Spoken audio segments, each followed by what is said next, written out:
Hello, everybody. According to my clock, it's 3 minutes till, but actually, we don't have any music, so give me a second here.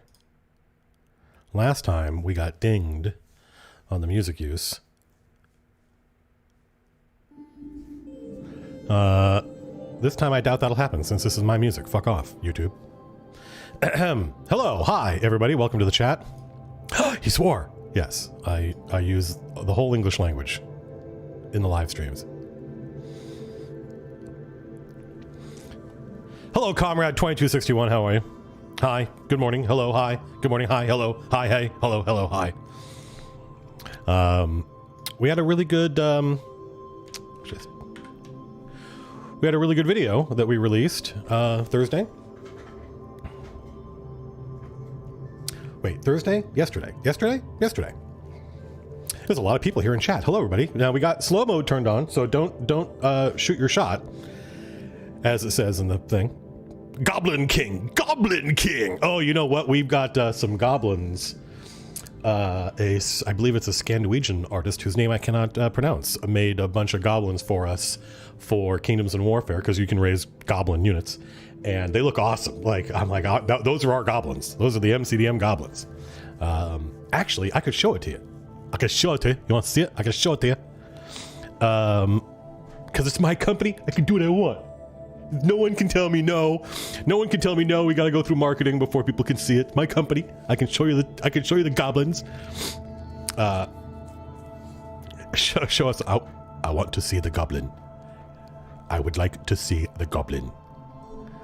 Are you not the most loathsome of my goblins? All right, give me a second. Here, nobody go anywhere.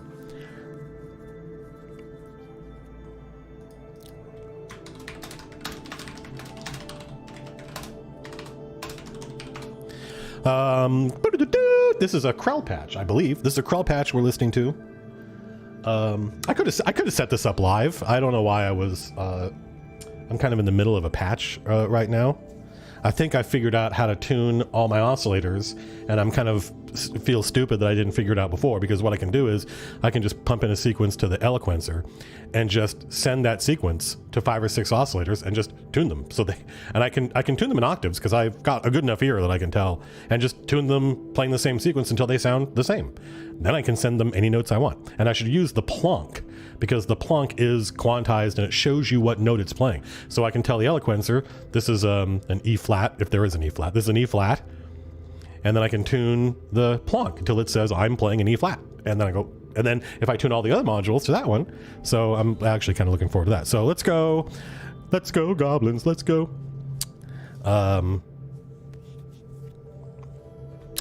Where would it be? Would it be an art? Because it is art.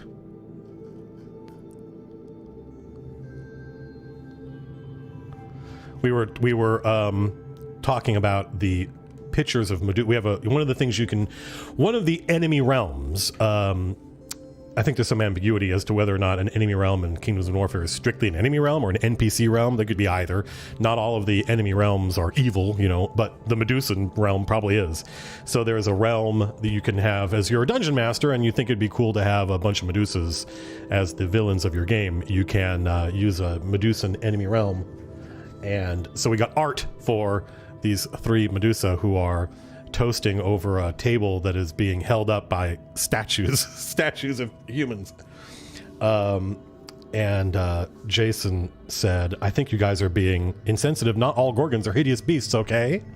And just for some reason, the way he typed that, it reminded me of, I have some loose jello, okay? That is probably a reference that most of you are going to be like, what the hell is he talking about? He promised us goblins. God, there's so much art in here. No. Yeah, no, here we go. Look at this. Look at these guys. Look at these little dudes.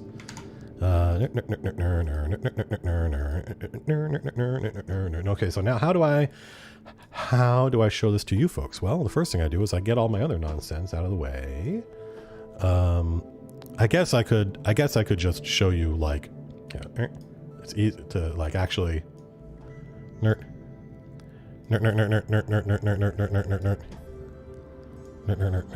Actually, and then some more nerding. And then nerd that up there. Nerd. There we go. Chat. Let's move chat. Actually, what are you doing over here, little window bit? Bindo wit. Okay. So now, I think all there is to look at over here. Anything interesting over here? Yeah, lots of stuff, actually. Nerd. What's going on here? Nerd. There we go. Okay, so now if I click to go to working, there.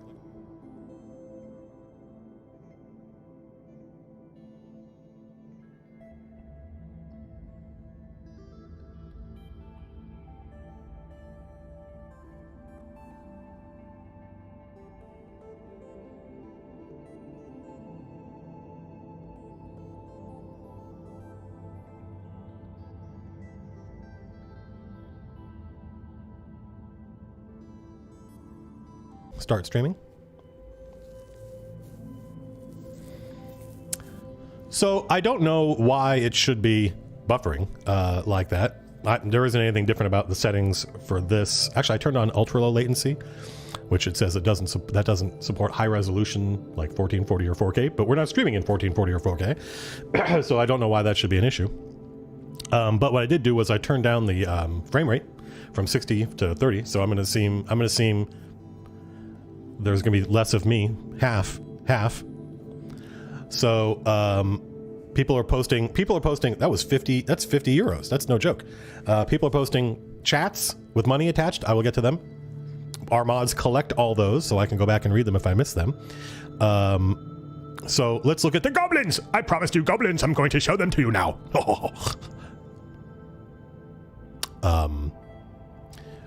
But now my brain farted. What am I doing? Javier Betancourt. I also missed the chain. It will return. Oh, that's right. Okay, so last time everything went to poop when I switched in OBS scenes, it seems. So let's see if that does that again. So you now should.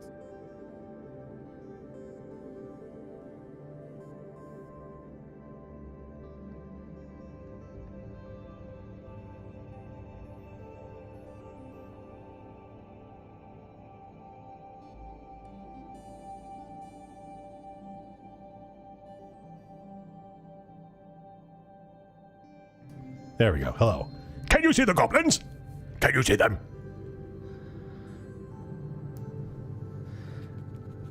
So these are just sketches. Keep in mind, these are just sketches. These are not finished. This is not finished art. So this is just we're looking at design. Actually, I probably should have cleared this with the artist because obviously. Oh, look at these guys. So these are more like the little goblins.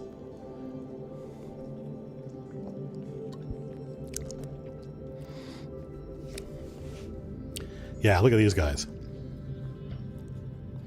Victor Hong, I think the way you do it is you externalize it. What are these for? Trebor asks. These are for the goblins you can fight or ally with, depending on who you are, in Kingdoms of Warfare. So Kingdoms of Warfare has lots of different units and realms that you can play.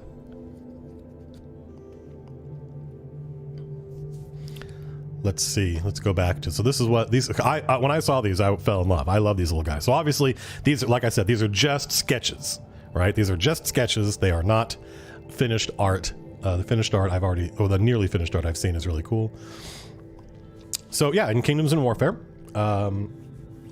probably one of the most. There's 6 ancestries that we kind of like fully support in the core rulebook. Humans, goblinoids, that includes hobgoblins, bugbears, elves, dwarves, orcs, and undead, right? So those are the normal ancestries, of which there are 9 different units for each, including levies, infantry, artillery, siege weapons, cavalry, and then a bunch of special, or I should say like advanced units, like the bugbear heavy claw or the knights of Dalrath, the hounds of Dalrath, which are a unique unit. And then there's a deck of unit cards in which there's like 50 or 60 different units that cover, there's a couple of drow units in there. There's a couple of kobold units in there. There's basilisks and owlbears and manticores and a couple of dragons, I think. No halflings. No, not as far as I know.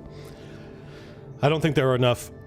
I don't think halflings are represented in D&D in a they build big metropolitan cities and stuff like that. Thank you very much, Joe. Happy holidays to you as well. Here, why is because I moved my stuff over here. So yeah, when I saw these goblins, I was like, I love these goblins. I love them. How's the first issue of Arcadia coming along? I think there's one thing we're missing for issue number 1, and that is a map. So, let's check out what people have been saying in the chat of the chat. Paul Spurgeon loves me. I love you, Paul. Of all the Paul Spurgeons, you're my favorite. Okay, so let's check out Jacob. Preparing to run Red Hat of Doom. Any tips? You know what? No. Apart from, because I think Red Hand of Doom is just one of the best written modules / I guess it's not a module. It's not modular. One of the best adventures ever written. It's super clear and straightforward. They do a really good job of, I think probably they do a little bit of work on this kind of like simulation of different factions having different resource points. If I recall correctly, I never bothered with that. I don't know why, but like you can kind of see in Red Hand of Doom. The reason I don't have any advice is because just run it, because it's super dope. It's super well done.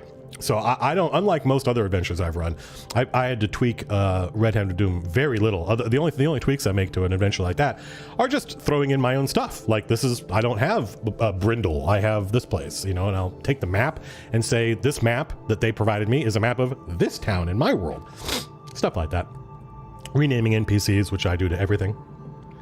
But you can see in Red Hand of Doom their attempt to do a little bit of like domain management, right? Because the different factions have different like resource points that determine things at the end of when the battle comes. I don't remember exactly how it works, but that's not how I would do it. How I would do it is in Kingdoms and Warfare. I try to stay away from that.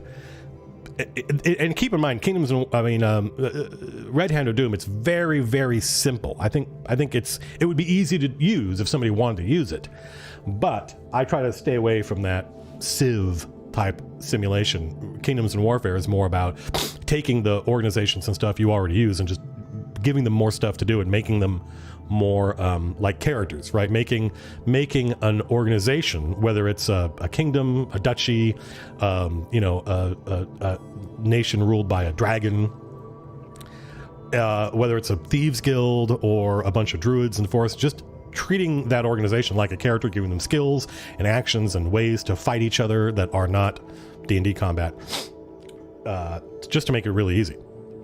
So no, I don't have any advice for running Red Hand of Doom. I just think it's really good. Samuel, $25. Thank you, Samuel.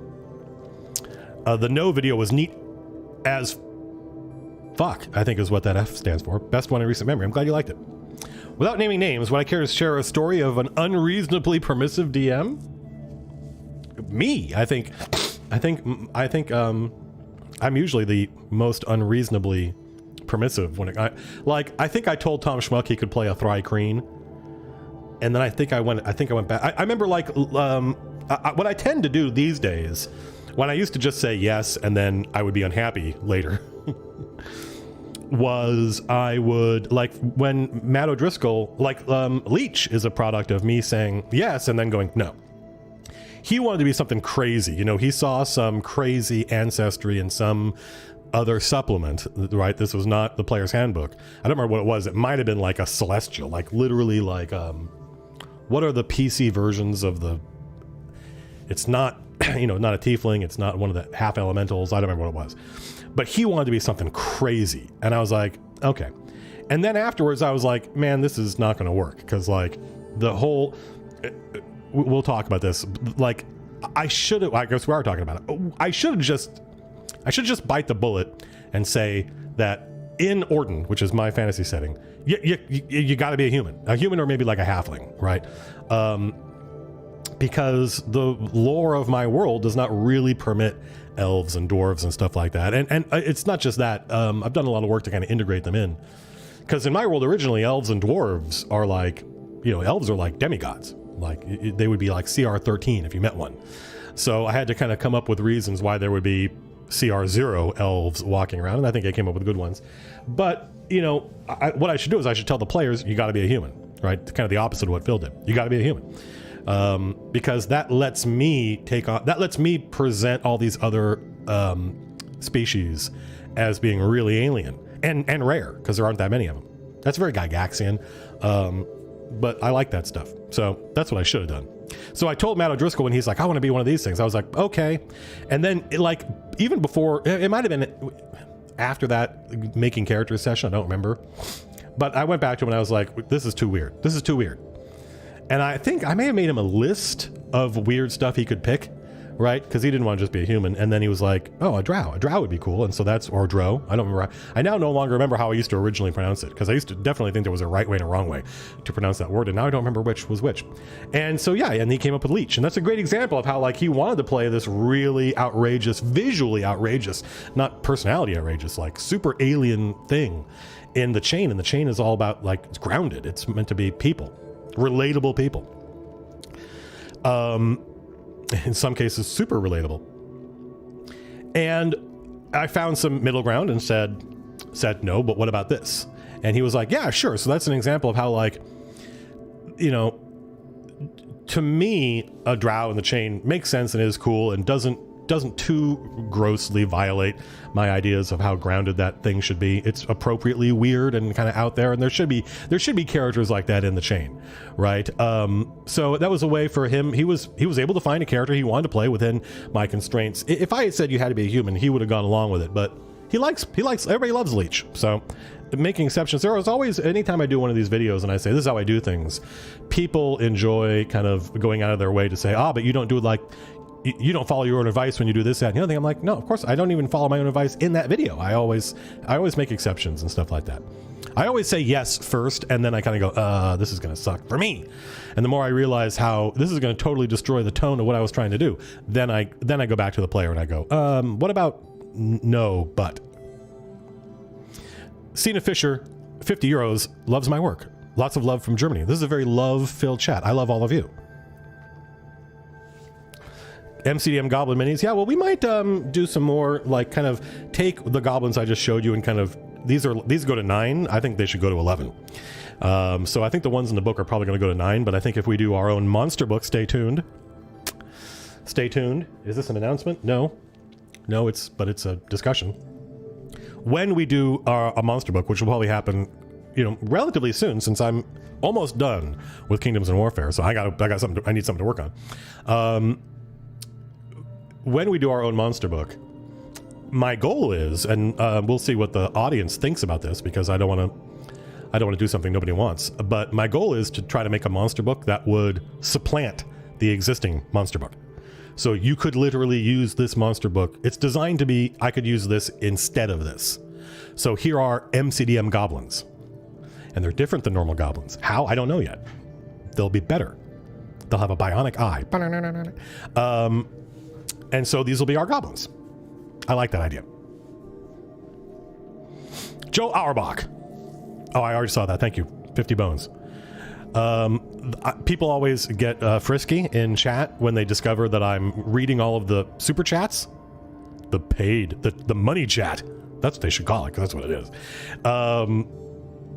And they're like, does he only read the super chats? It's like, well, no, but I read all the super chats. You throw me money, I'm gonna read your chat. And then I go back and I read a bunch of other ones. So what would I say is the central tension of Dune? Well, the thing I love about, that's a great question, Jake.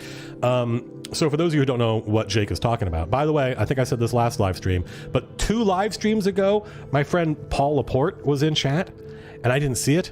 Paul, if you're seeing this, I love you. I miss you. I miss that era of our lives together. And I think there was somebody else in chat. I saw Gertz was in chat.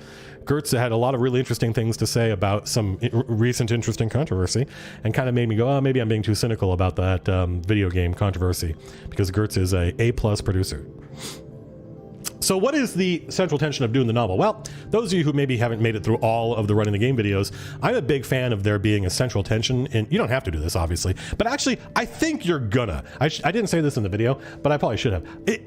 I think you're gonna end up with a central tension whether you want to or not, even if that central tension is just there's some bad guys in this adventure trying to do something.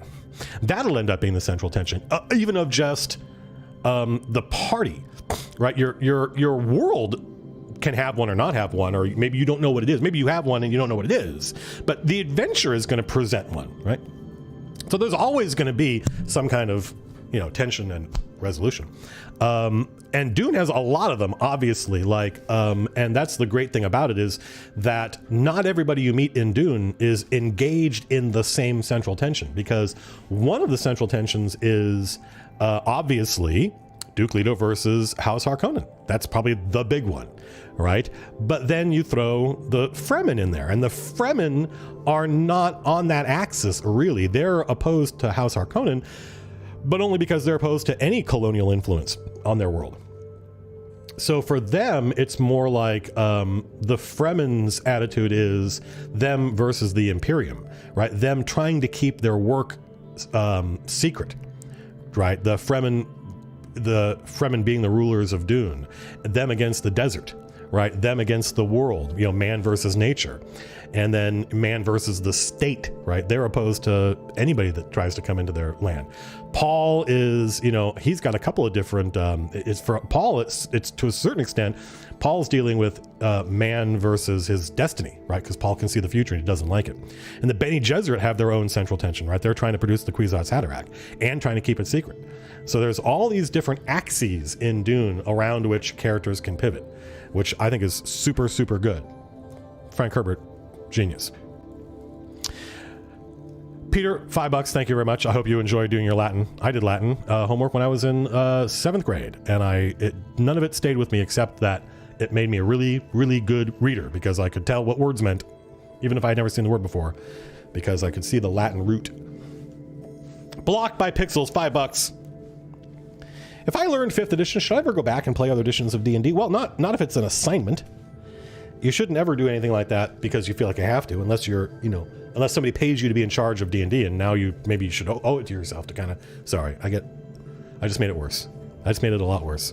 I gotta get a haircut, don't I? This is kind of ridiculous. My God. I'm not used to like shaking my hair and like stuff comes out of it. Because it's like I'm like a baleen whale. I'm now straining stuff out of the environment. But I don't mind having long hair. It's kind of cool sometimes. Somebody's messaging me.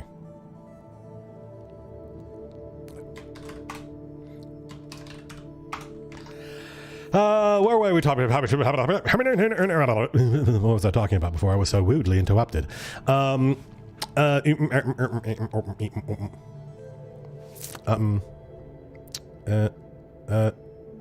Wait, what did I miss? What was I just talking about? MCDM Goblin Minis, I said yes.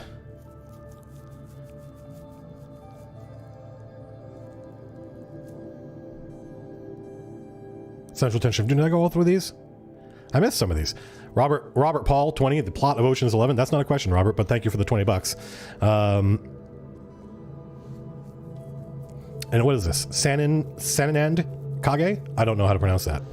Hey, Matt, you once mentioned running a session for one player. Yes, I've done that several times. I did it with Gertz, who was in chat. Maybe he's still in chat. Played through several years at college and school. Yes. Any advice on replicating? Well, we've talked about this before. I think I talked about this in the video that I did about this. We have still a lot to talk about the no video, but God, I love these chats. I love these chats because it's a whole bunch of people kind of coming in from the entire history of our channel, asking questions for the first time, which is super fun for me. We do live streams on Twitch all the time, but the live streams on Twitch are more me as a hobby hanging out with the community on Twitch, and so they're a lot more personal. And as a result, I tend to get, I think the mods will correct me. I think I tend to get more snarky in the Twitch streams than I do in these. So what I did, I had a player, and we did a one-on-one. It was my friend Aaron, who has risen to great heights in the video game narrative community. And he was running Kenway, the Lord of Dalrath, except he was 19 and was going off to college. And this was in preparation for a campaign that I never really got off the ground because, again, we were, I think in this case, didn't we all get laid off from pandemic? That might have been it when they closed that studio. But he went to Capital, so he's from his character Kenway of Dalrath. Dalrath is in the uttermost north, not the uttermost north. It's in the extreme north of Vasloria, and so his father's domain is basically like inside the Woad, right? And so he's right at the edge of, literally right at the edge of human civilization. So and when you leave the Woad, there's another forest that's run by the Gull, and there's another forest that's run by orcs. And so he is surrounded by enemies. He's surrounded by the elves to the north of him, the barbarian Gull to the south. His father married a Gull woman to try to kind of cement allegiance between the civilized humans and the barbaric humans. And his dad, who cut out a domain from the wilderness, excuse me, wanted to send his son to go get educated in statescraft so that his son would be able to hold on to, using diplomacy, hold on to the domain that his father took with war. By the way, this was his idea. He and I collaborating to come up with this idea. So his dad sends him off to college in Capital, which was not the first time I ran a game in Capital. And what I did was I had a whole bunch of little like solo adventures. You know, he went and he joined the Sapphire Sky. And that was a lot more kind of joining a fraternity than what you saw in the chain. The chain, you kind of went straight to the top and got to meet all the people in charge of the Sapphire Sky. He had romantic dalliances and a love triangle. There was a noblewoman from the Infinite Desert, Sepsicaf, I think her name was, and she had her own little central tension where she was the pharaoh's daughter, but she couldn't become the pharaoh because women could not rule in the Infinite Desert. So she was being kind of ironically, in the strict sense of the word, meaning that which is poignantly in opposition to what is expected, she was ironically being trained to be a leader because that was what was expected of her, but her culture would not allow her to be one. And so she was, dealing with that. And every semester I would have Aaron make the next roll in a skill challenge, right? Which we used to call an extended test back in the 90s before 4th edition called them skill challenges. So that every semester could have its own kind of little adventure, which would take one session usually, to play out. And there would often be combat, although not always. And then at the end of that session, it would be like, okay, here's what's going on in school. Here's your subject. And when I was being a good dungeon master, I was able to take, if this is the subject that we're studying this semester in the College of Statescraft, then I would come up with an adventure, one shot, an encounter, basically. I would come up with an encounter that, even though it was happening out in the city, it would be thematically related to what he was studying in school. And sometimes that worked and sometimes it didn't. And then after I don't remember how many rolls it was, but it was basically 4 years. So maybe it was one every year. I don't remember. The outcomes of those rolls determined did he graduate? Did he graduate with honors? And he had to go to summer school one semester because he bombed out on his roll, which was cool and fun. And then he got different rewards. He got different titles depending on, because it's it's almost like me trying to integrate the Traveler Life Path character creation system. Those of you, the super old school players out there will know what I'm talking about. Instead of just making a bunch of rolls, we were actually playing out his life path backstory.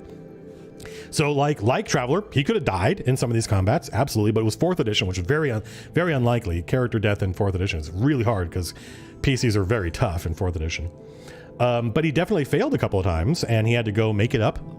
And then he came out the end of that a unique character. He had different titles and abilities and items. His instructor gave him a hawk. His instructor is from Corsair and is kind of this pre-Islamic Arabian prince, which was awesome, and a powerful sorcerer and and kind of mentored him through this, tried to give him advice, would watch the love triangle playing out and watch this young man getting super involved in the in this passionate romance. But the older teacher is like, she's just gonna go home, man. This is all gonna be over in in 2 semesters. Don't do anything stupid.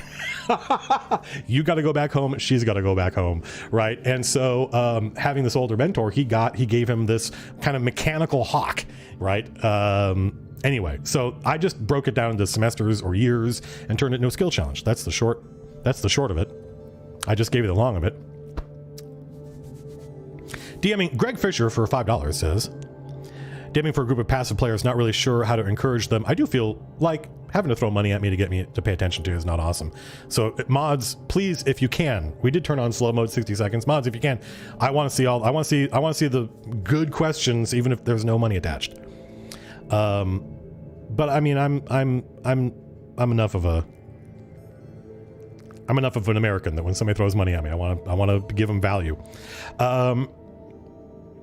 DMing for a group of passive players, not really sure how to encourage them to do more in game. Didn't even investigate when given the chance. Well, Greg, I don't know.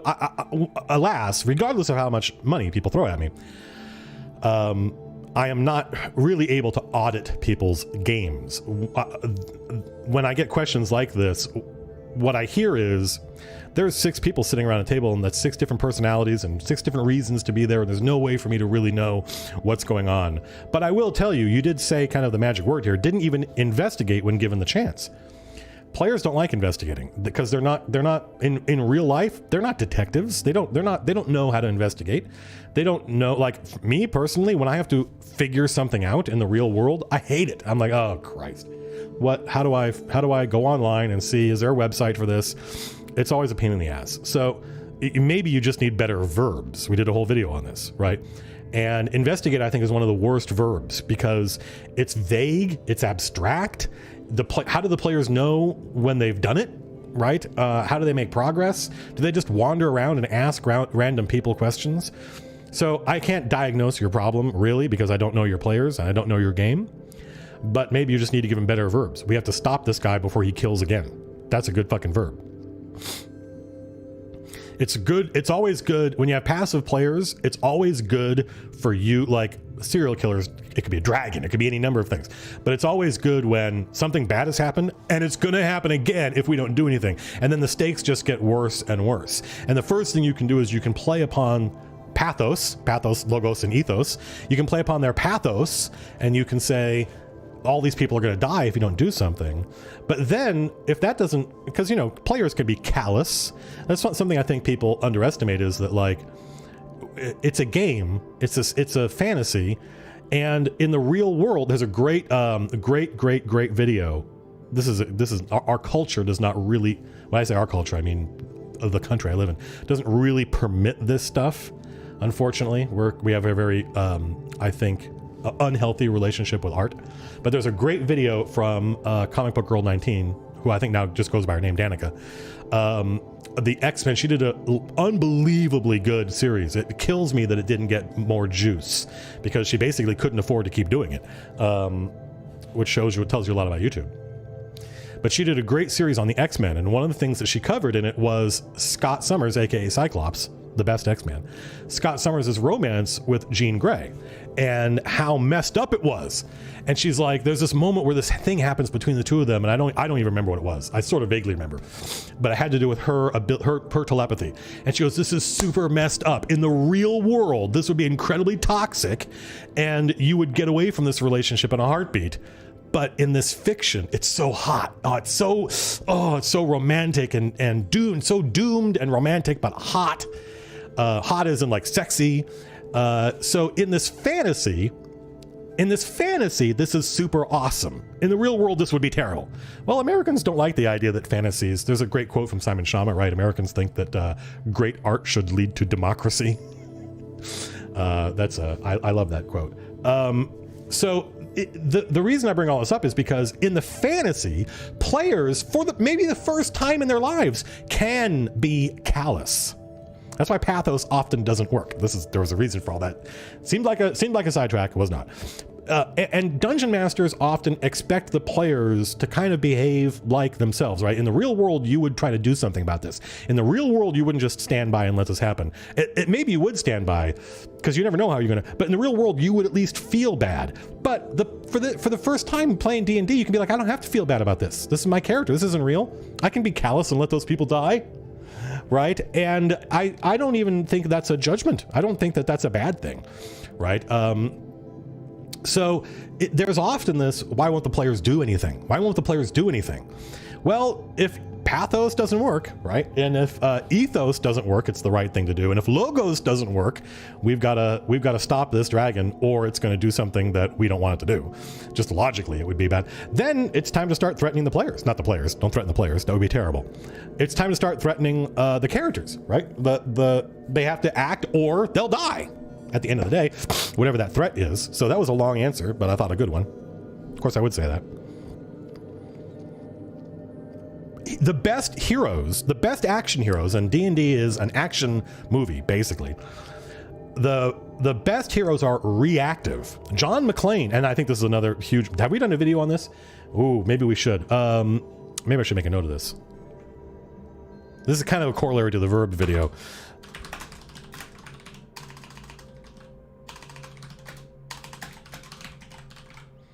The best heroes are reactive. John McClane in Die Hard, this is now a somewhat obscure reference, I realize, because it's been 4,000 years since that movie came out. John McClane in Die Hard does everything he can to try to avoid picking up a gun and going after the bad guys, right? I have this persistent image in my head of him on the window trying to get the cops, trying to break the window, trying to do anything, call the cops, get the cops to act. Why won't the cops do anything? And then when they show up, why are they doing all these awful, stupid things? Like John McClane tries to do everything he can to get to avoid having to pick up a gun and go after the bad guys himself, which is great. That's, you know, that's the archetypal action hero, is not somebody who just is bored and go, because we don't relate to that. The archetypal action hero is somebody, you know, like Indiana Jones is like, man, I don't care about the Grail. Come on, man. Grail, give me a break. Grail. Your dad was our guy. Oh, well, okay, well, yeah, no, I don't care about the Grail, but I care about my dad, right? He was like, no, go screw, go fish, until it turned out in this great reveal, right? So, you know, Luke is like, man, I want to go suck moisture out of the air, until the stormtroopers barbecue his surrogate parents. And then, so I'm pretty sure we've talked about this in a video, but I don't know if we've really hit it on the nose, which is sometimes one of the things I've noticed with the videos is that there are a lot of lessons in them, but if those lessons weren't the point of the video, they often get lost. How do you folks think the stream is going? Let me see if the mods are. Actually, let me just go. How is this chat going? How do you folks think, what really motivates players? What really motivates players, Victor says, they want to kill monsters. They want to use their abilities. They look at their character sheet and they're like, I want to do this stuff. That's one. I think the other motivation is they want to be their characters. Stream is a natural 20, thank you. So on one level, what motivates the players? On one level, they want to kill monsters, they want to use their cool abilities, they spent 30 minutes or whatever making this character that says they can do A, B, and C. They want to do A, B, and C, so you got to give them a chance to do that. But the other thing that motivates them is they want to be their characters. Give me a chance to be my character. And that is something that you'll see a lot more of in once we're vaccinated and we can get back together in person. The first thing we're going to do is we're going to do a bunch of solo adventures in the downtime between the last adventure of the chain and the heist, right? And one of the things that's really, really missing from the chain is those downtime moments, because I think downtime is really where you get to be your character. Just soak in your character, right? And that is something that's missing. So those are the two things that the players want. They want to use their cool abilities, and they want to get a chance to embody whatever they think their character is. You know, even if it's the most primitive, like I just want to be Wolverine. Well, fine. You got to give them a chance to be Wolverine. The Total Overflow. I love your stuff. Okay, hang on a second. Back to the super behind on chats.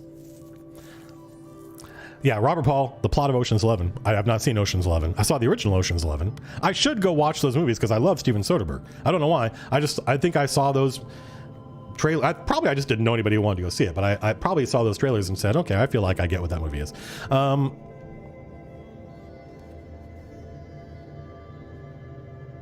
Why do I keep seeing the same? Sorry, hang on a second.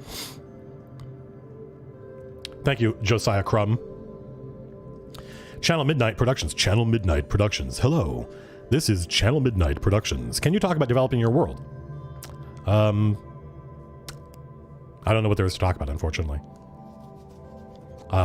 It's my fantasy world, and I've been working on it off and on since I was in my early 20s. Although I would say probably there's very little of that. The first 10 years of development, most of that stuff got revised into oblivion. Any news on the Player's Guide to Capital? No. When the chain returns, like we've got a bunch of other stuff on the docket ahead of the Player's Guide to Capital. The Player's Guide to Capital is something we did for a bunch of reasons, but one of them was I wanted to start working with freelancers, so I started to get a feel for the talent that was out there, and we did that. So about 80% of the Player's Guide to Capital is written. None of it has been arted. That would be the big challenge. And I think the next thing we're going to do is a monster book. But and we'll probably go to Kickstarter for the monster book. And depending on how well the Kickstarter does, if we ask for this much money and we get this much money, that would be great, by the way. If we ask for this much money and we get this much money, this goes into making more products for you. Period. No joke. We may hire more people. Why? Because we want to make more products for you. And we want to get to the point where I can do stuff like this. I can do live streams and videos. A video a week would be great. 3 videos a week would be better. I think we can get there, but it's going to take a while. We got to hire more people for that. But I want to get a video a week done, and we're never going to have another year like 2020 where I'm spending all my time working on this one project, and as a result, you guys get very few videos. So, and we're already there. Like you're already seeing more videos now because of thanks to James Introcaso, who I can hand off big chunks of development to. And once I've done the design, and we're probably never going to do another until we do our own role-playing game. We're probably never going to do another big, complex system for 5th edition. Like monster books, setting books, adventures. These are easier and more fun to do and more useful. I think Kingdoms of Warfare really has it in it to change how people play D&D and for the better. But all that being said, if we go back to Kickstarter and we say, hey, we're doing a monster book, if it makes extra money, then we'll take some of that money and art the Player's Guide to Capital. And then that book will come out. And also, one of the reasons Player's Guide to Capital is on the back burner is because we're not in Capital right now. So when the chain returns, then all the capital stuff will go back onto the front burner. That's the best way of looking at it. When the Chain of Acheron returns, because there's 2 capital products. There's the Book of Capital, which I don't know what the title is going to be, but right now I call it the Player's Guide to Capital. And then there's an adventure. And that adventure is probably going to be the heist. We'll see. So until we go back to that, I'm not working on that. Darth Trey threw me $5, thank you. What do I think about Warner Brothers' commitment to bringing new films to HBO Max with a theatrical release? I mean, they got to do what they got to do to survive. I don't think the issue is it's shitty because the real controversies surrounding the Warner Brothers thing, there are 2 of them, and it's not they're bringing my movie to streaming. That's not the controversy. Although I don't think you would know this if you just did a cursory examination. One, they made the decision to bring all their entire slate of movies to HBO Max without talking to any of the people working on those movies. And so those directors now feel like vendors. Now those directors now know what it's like to work in video games. It's not unusual for the publisher to treat the developer of a video game like a vendor, like not creative talent, like the people that make the t-shirts, right? We're just paying you to make t-shirts. Why are you acting like artists? Well, now those directors know how it feels to be treated like the guys that make the t-shirts. Like the movie is just merchandise. It's not a piece of art.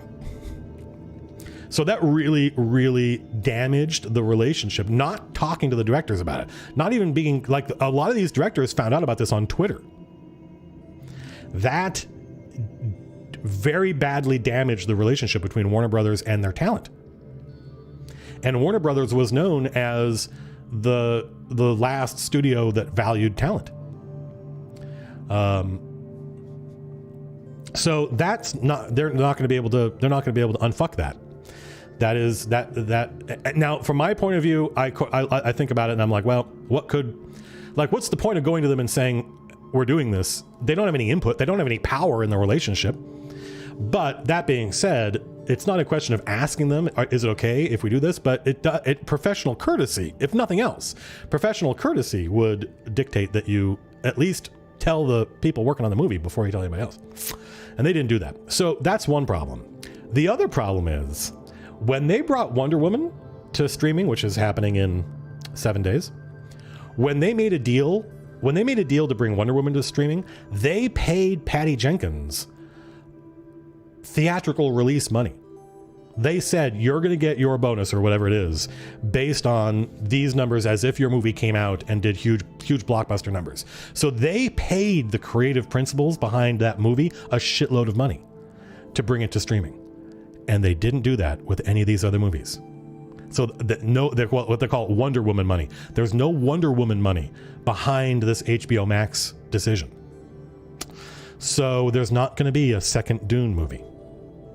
Denis Villeneuve wrote a whole article about this. He made a he signed a 2-picture deal with Warner Brothers, but that second picture was only going to be Dune 2 if Dune 1 did boffo box office. And now it cannot do boffo box office. It cannot make enough money to justify a second film. So this deal kills a second Dune movie. So people watching at home should not be happy about this. They shouldn't be like, yay, I get to watch this movie at home. Unless they just don't give a shit about whether or not there's a second Dune movie. So that's what I think about it.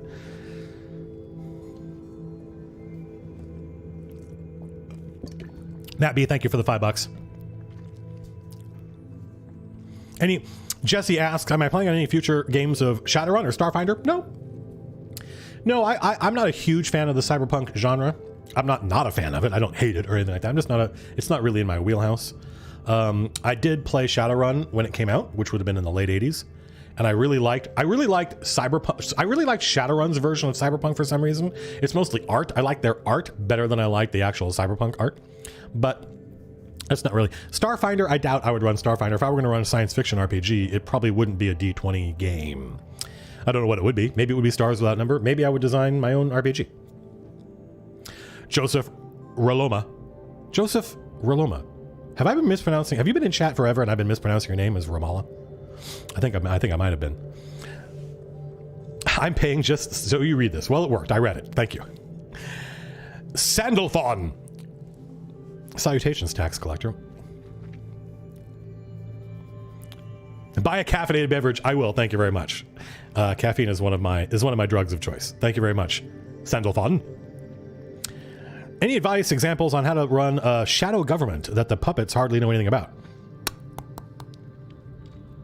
Well, I think you just do it. The idea of there being people behind the scenes pulling so I don't know. I never really thought about it before. The idea of having their people. My friend Jim did this pretty well. The idea of there being people behind the scenes, a shadow government pulling the strings. The way you let the players know that that's happening is you have the puppets behave in a way that is not in their best interests. Why are they doing this? Why are they doing this thing? Don't they realize that by doing this, they're just going to alienate their people? And then you start to go, oh, wait, maybe there's somebody in the background. So that's the first step. The first step, the way you get the players to go, hey, I think maybe there's more to this than what's going on, is you have the puppets, the people who are apparently in charge, the Duke or whoever you have, the Duke, behave in a way that doesn't make any sense. It doesn't make any sense unless you assume that they're being controlled by somebody else. The Duke would never do this on his own. And then you just keep doing that. And the players will eventually go, why is he doing this? And then they'll be like, maybe there's somebody who benefits from this. Oh, this other... That's the advice I got. Eric, hello, hi. How do I maintain tone? I'm having a variety of encounters and material in game. How do you maintain tone? You say no. I just did a whole video on that. The old DM, well, I think we'll probably try to make sure that we're doing this with Arcadia. Try to make sure that all the maps and images have tokens and stuff like that. $20, by the way. Thank you very much. James, $5. Continued support. Thank you very much. At Balliarl. Thank you for the $5. Every little bit counts. Every little bit counts. Keeping the doors open. We're an expensive company because I hire very talented people and I pay them competitively. But the only reason I do that is because, again, the only reason I do that is because we want to make dope shit for you people. Do I have any interest? I get this question a lot, David Dryden. Do I have any interest in guest role playing on different shows? Not really. I don't really have any desire to be a guest on somebody else's show, but I do like the idea of being a guest in their game, if that makes sense. Like when I see those people playing D&D, especially if they're friends of mine who I know, I'm like, man, that would be cool to be a guest in their game. But being on camera, that puts me on the spot in a way that I'm not super comfortable with. This may seem strange to you, but I don't like being on camera. I don't like it. I spent most of my 30s and early 40s trying to avoid it, if that makes any sense. Like I had a blog for a long time because I didn't want, and the blog didn't go anywhere really until just about when I decided I didn't want to do it anymore. And then we did a podcast, and I did the podcast because I thought maybe if I wanted my ideas. I did the blog because I wanted my ideas to be the thing that people engaged with, not me. And then I did a podcast because I thought maybe I need to put a bit more myself into this to get an audience, right? They hear my voice and they hear my personality, and that didn't work. And then I said, well, okay, what if I get in front of the camera as a last ditch effort? And that worked, right? Okay. And actually it was my friend Jess, Lady Serial, who put me on the stream at Turtle Rock Studios. And she said, hey, you're going to be on stream today, by the way. And I was like, that's not a good idea. And she went, because I was like, nobody wants to see a doughy old white dude on stream. And she goes, I agree, but we've run out of people. So it's you today. And that's kind of the beginning of all this. So I don't like being on camera. I don't like being performative. And my play style is very different than a lot of people who stream. And it would take a couple of sessions for me to kind of get used to it, right? If I were a guest on somebody else's show, it would take me a couple of weeks to kind of fit in. And that period of not fitting in wouldn't be fun. Wouldn't be fun for me, wouldn't be fun for you to watch. But once I fit in, then it would be cool. And that's too much for a guest. We're talking like 6 weeks. Forget it. So I would love playing in that game. I would love playing with those people. And I would love playing in that game. But being on camera, that's more pressure that I'm okay with. I hope that makes sense. What's the ETA on the official MCDM RPG? That's a good question, Robert Lawson. I don't know, but I think we're going to do one. Do I even have that desire? Yeah, I do. Yeah, absolutely I do. I mean, it depends on cash flow, basically. Yeah. It depends on whether or not we would want... We want to get out of the Kickstarter ecology. Kickstarter obviously has been very good to us. And I love Kickstarter, but it's very stressful to raise a shitload of money and then burn it down, right? So this is party time. This is, oh God. Right? As you burn down that cash. I would rather be making more money every month than we spend just on sales of products, not pre-orders. So I would like to be able to produce an original RPG without having to go to Kickstarter, but that's going to require us having more products in the channel, right? We have to have more products in the channel generating revenue so that we're generating more revenue than we're spending without going to Kickstarter. And we have a plan to get there. We just don't know when it's going to happen. So that's probably that's the answer. Dan the DM, we haven't even really talked about the video. I'm gonna have to stop reading chat and talk about what everybody said about the video, because I thought people's reaction to the video was really good. Dan the DM. Oh, I saw your tokens, Dan. I thought those were really cool. They were like the woodcut ones, right? Thank you for the $10. Yeah. Why can't inspiration be a lot of different stuff? You know, talk about an MCDM RPG. Why can't inspiration be a bunch of different things? Eric DeWald, $1. Every little bit helps. Reiko, $5. So what do I think about Paladins being able to be any alignment?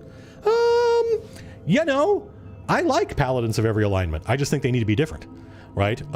There's a great quote from one of the folks in the Discord saying, I was looking for an evil Paladin and I heard about the Illrigger, so I came here and I downloaded the PDF for the Illrigger, and I was like, as I'm reading it, I'm like, this isn't really an evil Paladin. This is a Hell Knight. I'm like, yeah.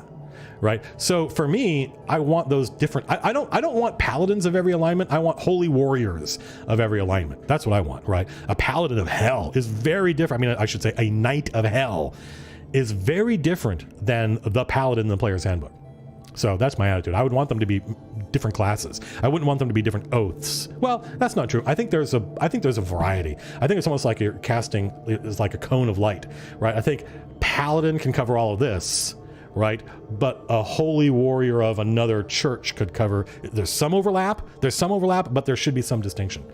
So there are things that the Illrigger can do that are very Paladin-like, right? It's got its own version of lay on hands, but it's different, right? It's got a price. It can be more powerful, but it's got a price. That kind of stuff. So that's what I think. I like holy warriors of different realms or different churches or different alignments. I just want them to be more different. I do think oaths can cover a lot, though. Eric DeWald, it would be action-oriented. Yeah, and you'll see some of that in Kingdoms and Warfare. For instance, the devils in Kingdoms and Warfare. There's 6 new devils, and each one comes with the generic devil version. This is an eye devil. This is what an eye devil does. But this is Ferion, who is a unique dude with a name and unique special abilities. He's the action-oriented version of this normal monster. That's how it would work. It's not Skage, it's probably Skage. Skage Reistad? Evolve got you into world building. That's fucking awesome. He swore again. I am the writer of it. I was the writer of it. Am I allowed to tell you the lore of the monsters after all these years? Well, what do you want to know? It wasn't original, the idea we came up with, but it was originally derived in the sense that, like, we just thought about it a lot and came up with something we believed in, and that made sense, we thought was dramatic, and only then did we discover other games or other science fiction novels. There's nothing new under the sun.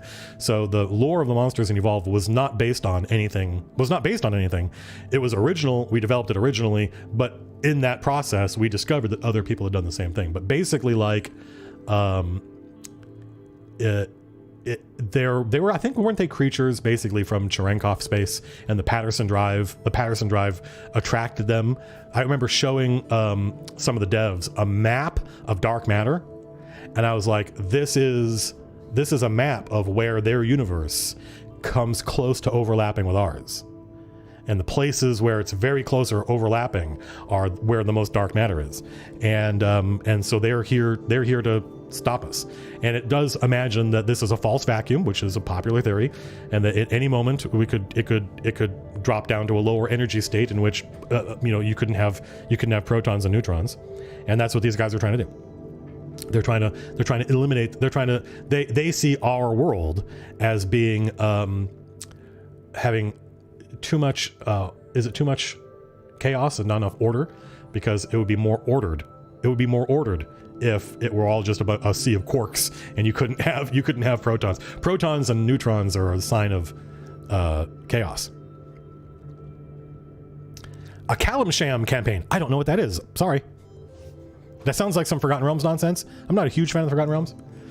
I have played in it. I would play in it again if I had a friend that were running. When I talk about stuff I like or don't like, sometimes I don't like something, but that's not important. Like if I don't like this game or this setting or whatever, but I had a friend of mine who was running it, I would get excited because my friend's excited. Greg Fisher.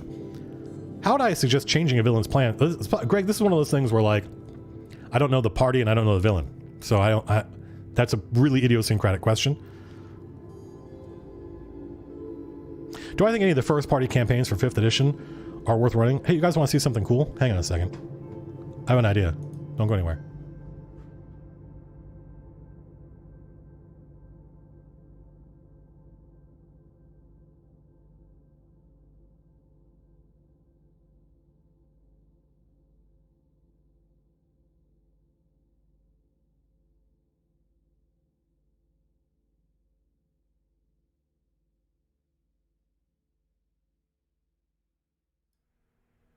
I'm back. Where'd the music go?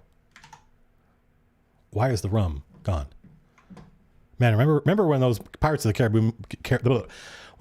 Caribbean movies were awesome? Oh, for some reason, my Krell patch here isn't loading. Why are you giving me? There we go. No. All the way back to... Yeah. So, this is something I ordered with my own money. I don't know the people at this company who make this. Ugh. Can you see this? Look at that thing. I'm not going to show you the other side because my address is on it. Do you know what's in here? Do you know what's in here? I bought this with my own cash. Even though I suspect I probably could have reached out to these folks and said, hey, if you send me one of these, I'll do a video for you. But that's not how I work. That's not how I operate. And it just came.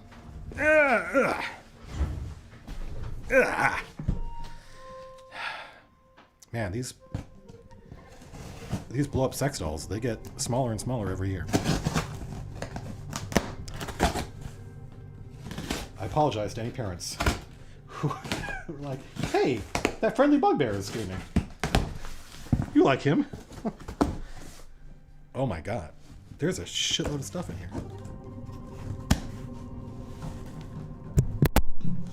So, what am I looking at? This is the worst unboxing ever.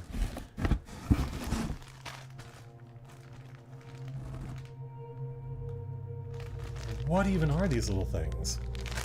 What even are these?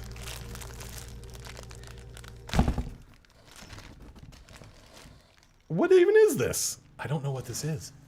What is this? What is this little guy? He's adorable. Oh, you're gonna go in the back of a video. There's another one. It's a little vampire. This must be like stuffed Strahd.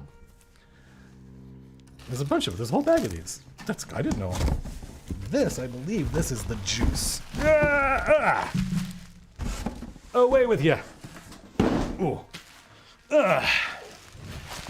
Beetles and Grims, Beetles and Grims. I'm gonna get me some Beetles and Grims.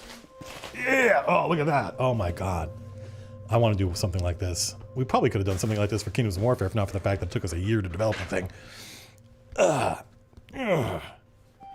Curse of who? Curse of Strahd. So yeah, I'm probably gonna. Something I would like to do is a series of videos. This is the reason I asked when you talk about Storm King's Thunder, Curse of Strahd. The reason I bring this up is because I think it would be good for me to do a series of videos where I talk about how I would run this adventure. How would I run Curse of Strahd? So the question, do I think the first party campaigns for 5th edition are worth running?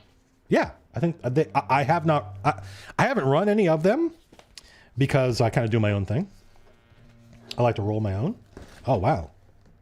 Cool. Yeah, this is really nice. What is this? This is cool. A Master's Guide. So what's in here? What is this? What are you? Oh, interesting. Oh, I get it.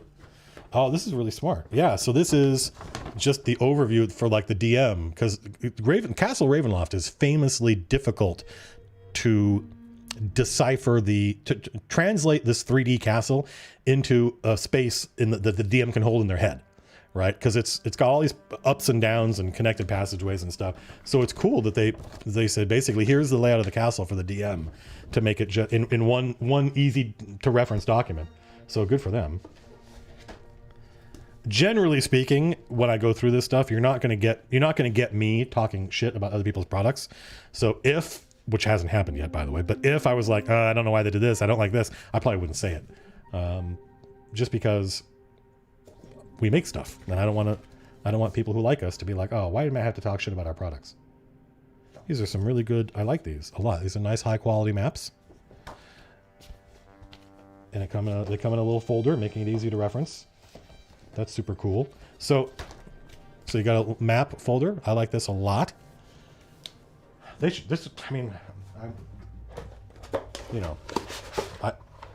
sort of feel like this is how these adventures should be just normally.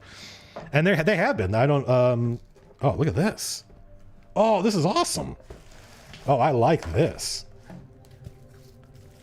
So this appears to be the monsters. Because look, here's the... I love this. God. Could we do a monster book like this? Maybe. We're starting to get into monstrous compendium territory, right? Because you'd want them to be bound, wouldn't you? But then they have to be like the 3-hole punch, and people didn't like that. I really love the monstrous compendium. Those of you who don't know what I'm talking about, the second edition monster book was a 3-ring binder. Well, it wasn't a 3-ring binder. It was a monster book, but there was a 3-ring binder version called the Monstrous Compendium. And the reason that's super awesome, right? The reason a 3-ring binder is a super awesome way to do a monster book is because then the first supplement can be just, here's a bunch of new monsters, and it meant that each monster, yeah. So like here's a Strahd zombie, right? Strahd zombie, imagine this, Strahd zombie on one card, right? And what that means is if each card is its own thing with a little 3-hole punch and you put it into a binder, then if you get more monsters, you just slot them into the binder in between. So your monster book just gets bigger. Oh, look, here's a Shambling Mound. Well, Shambling Mound would come before Straw Zombie. So even though Shambling Mound wasn't in the original book and it's just in a supplement, the supplement is a bunch of hole punch things, and you just take SH and stick it in alphabetically, or you could arrange it how you wanted. You could be like, okay, here's all my Fae, or here's all my undead are here. It's a really powerful way to organize a monster book, especially one where there's going to be supplements. The problem was, I don't remember what oh, look, and they actually, it's not a card, it's a little standee. It's a little standee. This is kind of Dark Sun-y. They originally did a lot of Dark Sun stuff like this, where there would be the piece of art out facing. In fact, I bet somebody there, maybe Matt Lillard, was like, remember that Dark Sun stuff? I really liked how it's a little card. It stands up. It shows art facing forward and stats facing backward. And you can put them on your DM screen. This is really fucking cool. Good job. Good job, Matt Lillard, who I hung out with a couple of times when we were young people. And I remember you telling me that you thought The Final Cut was the best Pink Floyd album. And my reaction was, oh, so you don't like Pink Floyd? I wouldn't say that now. I would just think it. What else is in here? Of course, you get the Toroka deck. Of course. The black and white? Well, that's I'm okay with that. And then a bunch of, I'm not going to open all this nonsense. Is there a book in here? Like, is the adventure? What is the adventure? Wow. I love this stuff. Yeah, I love this stuff. Definitely going to do something like this if we do like a big capital product. There's just a ton of crap in here. Aha. And here is Curse of Strahd. And I am right that it's not. I guess this would be true. It's not a book. It's broken into chapters. I think that's better. I think that's better. So I'm not going to continue going through this entire thing, but good job.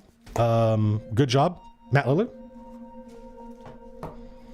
I think you've produced this is how, I mean, I hate to say this because there's no way they could make adventures like this all the time, but this is how the adventure should be.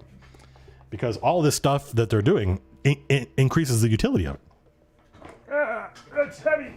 It's not heavy. So, yeah, I think all those first-party adventures have strengths and weaknesses, right? But one of the adventures that I talk about the most is Against the Cult of the Reptile God, and Against the Cult of the Reptile God is not a modern adventure.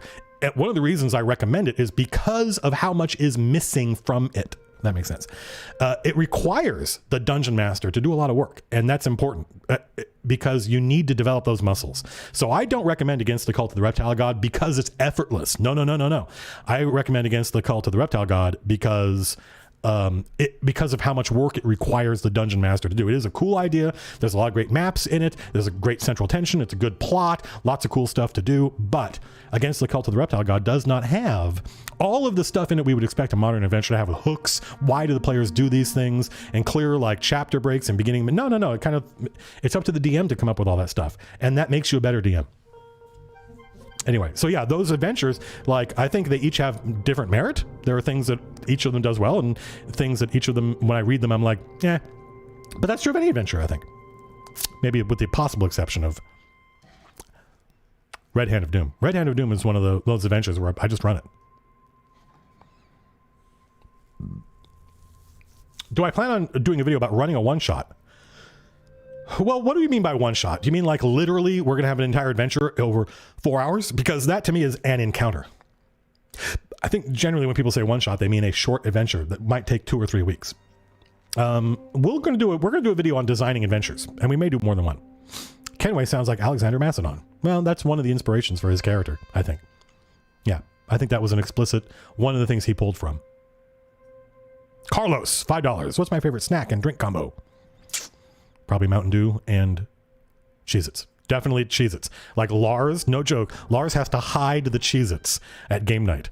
And we actually don't know where they are. Many of us spent weeks trying to figure out where does he put the fucking Cheez-Its. The only thing I can think is they're in his car, maybe. Because our office isn't that big. But yeah, Mountain Dew and Cheez-Its, 100%. Look, you don't get to be you don't get this figure on granola and yogurt. $20 from Ronald Wagoner. Ronald, who makes wagons. Will I be making a planes book to cover the planar creatures? Ronald, I would definitely say that on the list of future products, not something, this isn't really a 2021 product, although you never know. Like, I don't think a monster book would take a year to get done, for instance, just being art and design, which I wouldn't have to do, by the way. That's the thing, is I would be directing it. I would be directing future products. I will be directing, but I'm not going to be doing all the writing and design on. That's the thing with Kingdoms and Warfare. It's mostly, not exclusively, it's mostly my design. And that took months of development and testing. Months.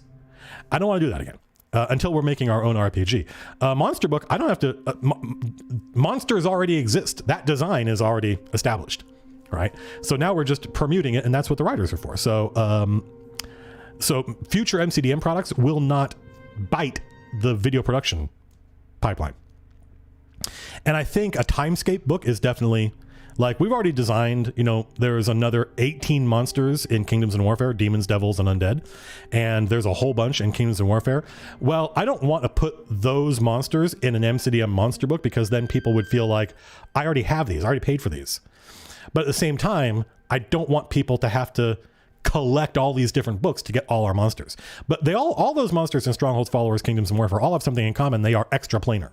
Right? So they belong in a Timescape book, and there would be a whole bunch more. So the Timescape book would have a bunch, they would have these monsters in them, probably revised as a result of, there's testing, but then there's no testing can simulate what happens once thousands of people have it.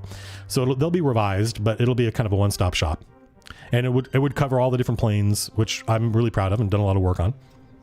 Axiom, and Quintessence, the city of Alloy.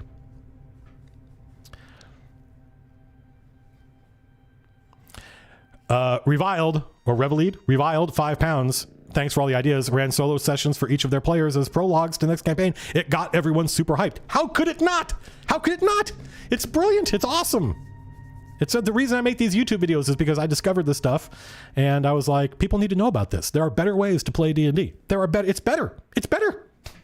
Because you get more time. Like, that's the reason we have to do downtime stuff with the chain, is if I spend like 2 or 3 weeks, or, you know, sessions, if I spend 2 or 3 sessions, just me and Anna, her playing judge, then that investment in her just soaking in her character and getting to be judge is going to pay off for months of the chain where she only gets 1/6 of the prompt. That's the thing, is you're investing time and energy in that character, which allows you to then, you know, I don't need that much Iron Man in the Avengers, because I've spent hours with Iron Man by himself, just me and him. So that when he does stuff, I'm like, I get it. Anyway. Any thoughts or updates on we already talked about that, Zachary. We haven't done any work on the Player's Guide to Capital, but there's an enormous amount of work already done, which we can't wait to show. We can't wait to show you folks. But it's not even clear what that product would be. Like, you just saw what I did with Beatles and Grimms with the Curse of Strahd. I would love to do something like this for Capital, but that would be very expensive. That would be a more expensive product than we've ever done. And I don't know, with the chain having been in hiatus for like a year, thanks to the pandemic, I don't know that there's really demand in the channel for that kind of, we're talking like it would be like $500,000, probably. So it would be expensive, you know. I don't know. Doing it the right way would be expensive. Doing a big dope ass box set. And that would exclude people who wouldn't be able to afford it, but who would be able to afford the 128 page, you know, slim hardcover. I don't know. I gotta think about it. I'm sure there's a way to do both. Gotta think about it. Scott Peterson, $5. Not John Scott Peterson.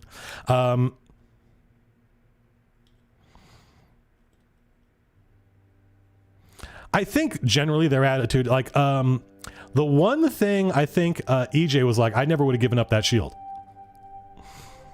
And I'm like, or that sword. There was some item that ended up with somebody else. Like, I think, like, yeah, which is fair, but it's not, it's like, this is like alternate universe Nicodemus now. My Nicodemus. Cameron Phillips, $10. A new DM, having a hard time learning the economy of D&D. I don't really know anything about 5th edition economy. And I don't pretend to. FYI, BT dubs. So, I don't know.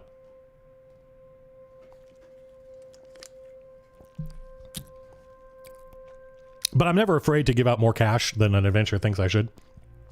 Just because there aren't that many things to spend cash on. Players like it. Also, the relationship between players and gold pieces in 5th edition is very different than the one when I was a kid. And I don't know if this was because I was a kid or because of the way 1st edition is different than 5th edition. Maybe both. But to me, when I was a teenager, my character getting gold was amazing. It was amazing. I loved it. And it has to be because I had no money, right? I was the single child of a single parent. My mom worked for the government. We worked for the Social Security Administration. So we were better off than a lot of people, but we did not have money. And so to me, just having money, just the fantasy of my character being rich was so strong. It was an incredibly strong fantasy for me. And now that I play with adults, even some of the adults I play with are doing okay, and they can afford to do the things they want in their lives. But even the ones who are still worried about bills and am I going to make, for them, so either my friends now don't really worry about money, or money is stressful. Money and bills are stressful. And so they have a very different relationship with it than when we were teenagers, and it was mostly fantastical, right? When you're a teenager, you think money just solves all your problems, and you don't think about bills or any of that kind of stuff. So yeah, I don't really pay attention to the cash economy the way I used to when I was younger. When I was a younger dungeon master, I thought a lot about it because it was super important to me as a DM that the economy makes sense. But it's not anymore, and I don't think it is to my players either. That might be unique to my group. You tell me. Like, have you watched The Chain? Did anybody ever complain about the cash values of stuff? I don't remember. Have I read Canticle for Leibowitz? No. Sorry, Jeff. $10. Thank you for the $10, but no, I have not. What kind of environment do I like to do my writing in? Well, as you see, I like music on, and I want to RGB all the things. So I don't know if you can see this. Actually, there's a lot of sunlight coming in here right now. So even if I turn the lights off, you wouldn't really be able to see this. But I set all these lights to change colors and stuff. I want to look like I'm living in an aquarium. That's because when I was born in the 70s, and back in the 70s, there were all sorts of cool like tchotchkes and stuff that, fiber optic plants and stuff like that. I love that stuff. So yeah, I want the right lighting. I want deep hues that change color, and I want dope music on in the background. I listened to a lot of Fela Kuti this week. Manuel Saavedra.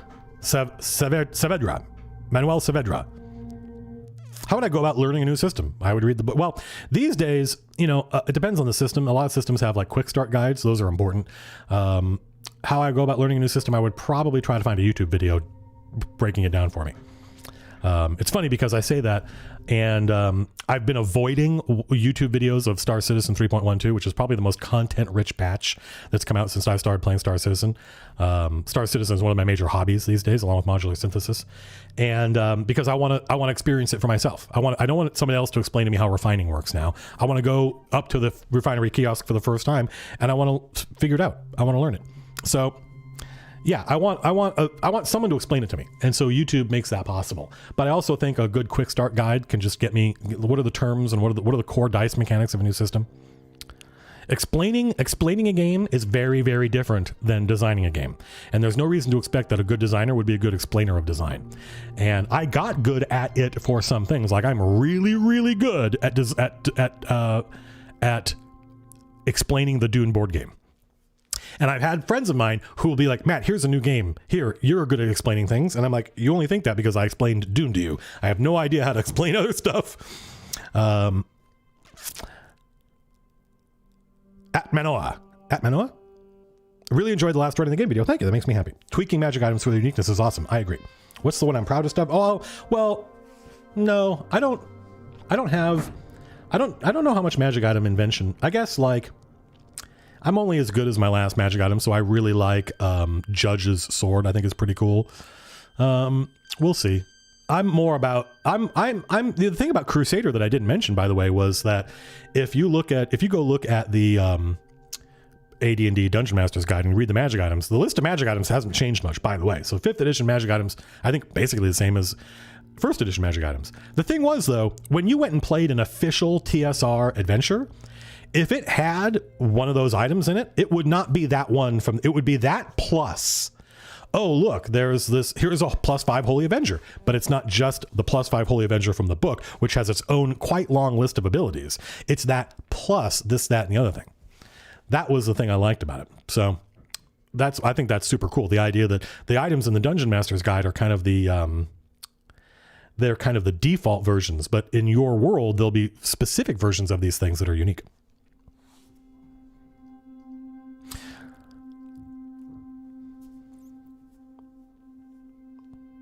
Max Milton, I saw that, another 125 Philippine pesos, I think they are.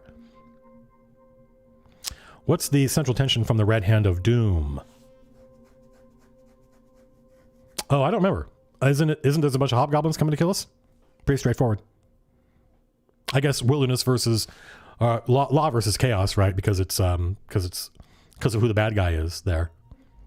Law versus chaos is pretty common in D&D. Craig Franklin killed their first PC this week.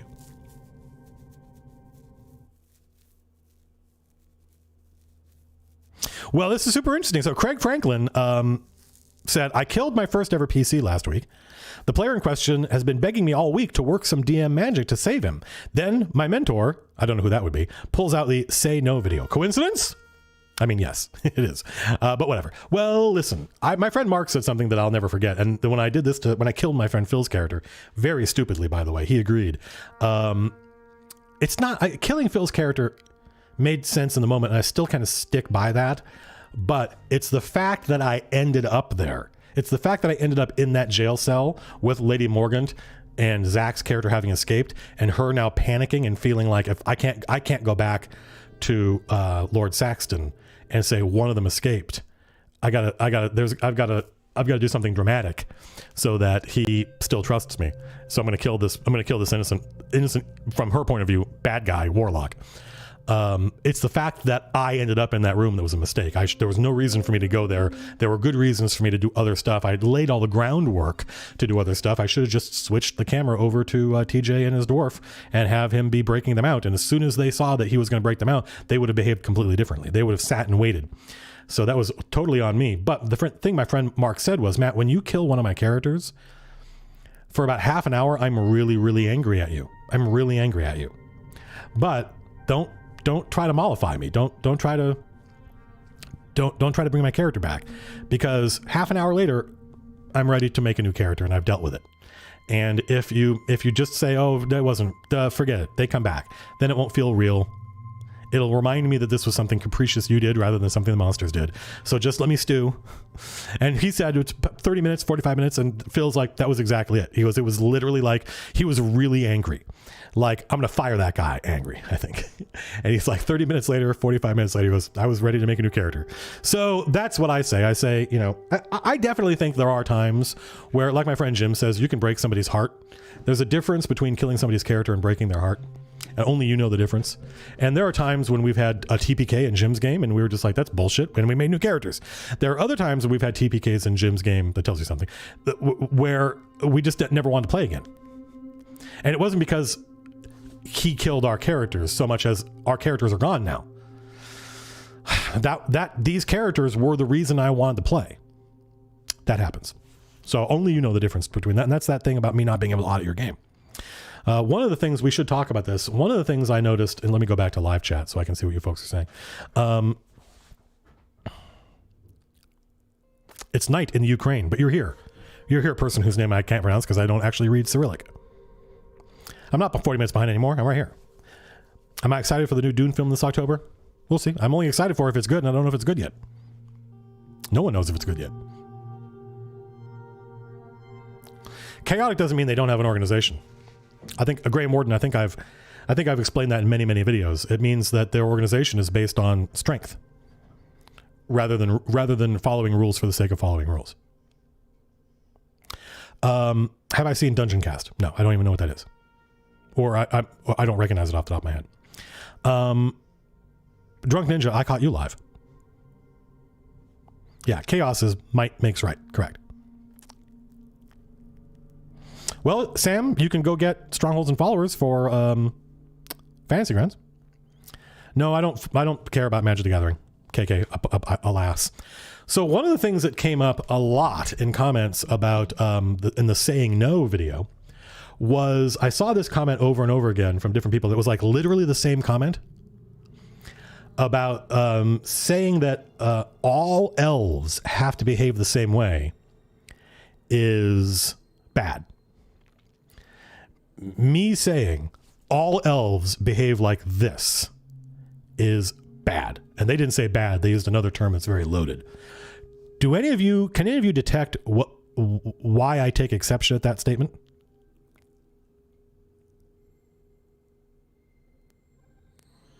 That's a good question, George Todd. I'll come back to that. Hopefully mods can grab that and remind me of it. No. Haha, there we go. So a whole bunch of people said elves aren't real. Elves are real in the secondary world the elves are real in the secondary world. They're not real here in this world. But I gotta treat them like they're real, and the players gotta treat them like they're real. Elves aren't humans. Nope, that's not it. But then somebody, there we go, Matthew Smiel. English is one of the languages. There aren't a lot of languages that do this, but English is one of the ones where you can put two consonants together without a vowel between them. That's rare. Most languages you got to put consonants. You got to put vowels between consonants. But that being said, putting a C and an M next to each other like that confuses me, because I'm not worldly enough to be able to. But what Matthew said was, because you're not saying all elves behave correct, and that's why it's very difficult for me to take those complaints seriously, because they're not complaining about what I said. I didn't say all elves behave the same way. All I said was they're alien.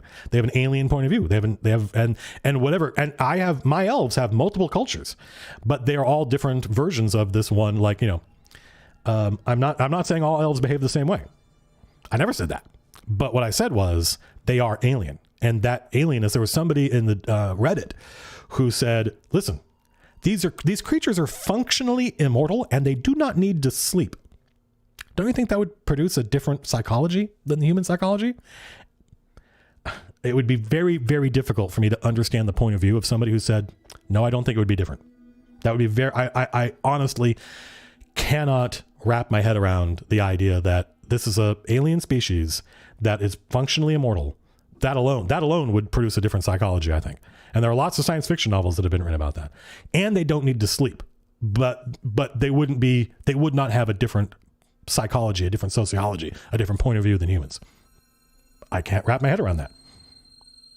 So that's the issue, is that I never said all elves behave the same way, but all elves are elves, right? So that was the number one. Also, I saw a whole bunch of people when I said that ramming was ahistorical. I guess I should have explained what I meant, but they had to go back about 2,500 years to find an example, but they all went back to the same 2,500 year example. They all went back to Greek triremes. And I was like, that actually reinforces my point that they are ahistorical. Navy subs, not a big tradition of Navy subs ramming. Aircraft carriers, kind of rare, don't you think? So the fact that people were like, you're wrong, and I can prove it by coming up with this one exception from 2,500 years ago is actually, I'm right. That's my point. It is not normal. It is not if you go look at history, you got to go back a long way. So anyway.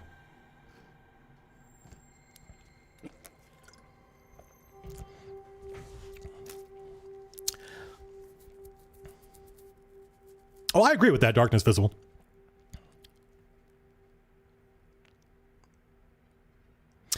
Eric Vulgaris, whose name I recognize from chat, says, I love that you make content for us despite most of our comments back at your garbage. That's not true. That is not true. 98% of comments are awesome. But we have an amazing, I love Germany, Mark. Everybody I've ever met from Germany, and there's a lot of them, have been super awesome. The two things I associate with Germans, and this is a very dangerous thing to say because obviously not all Germans are the same, but the thing that all the German people I've worked with have in common is they all have amazing senses of humor. No joke. They are all super fun to work with, and they fucking love board games. They love board games, and not just board games. They love strategy games, and they have great senses of humor. I have, and that's not me being ironic. That is actual literal. I've worked with, especially at Pandemic Studios, I worked with a lot of German folks.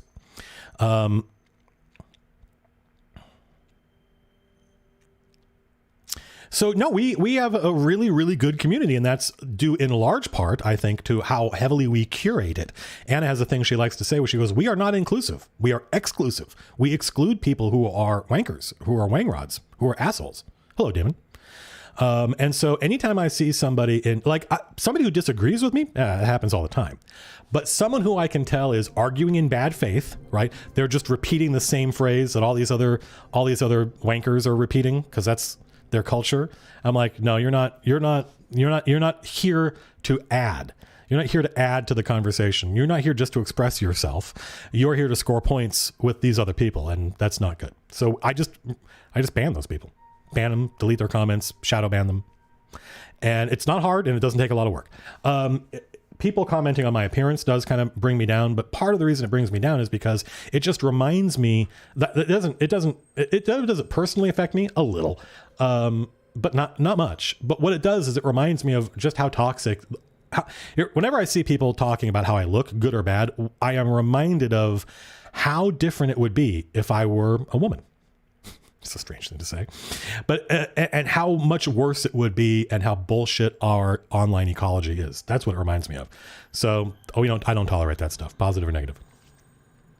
Do I have opinions on the Dutch? I worked with a Dutch lead programmer who was one of the smartest people I've worked with. Super cool. I've not met enough people from Holland to make a generalization. So yeah, we don't make, if you go follow my Twitter feed, if you just go look at the last 50 posts on Twitter, how often am I complaining about people? Am I doing it at all? I don't think so. Maybe a little, but that's because I don't have that much reason to complain. Our community is fucking awesome. It is super, super good.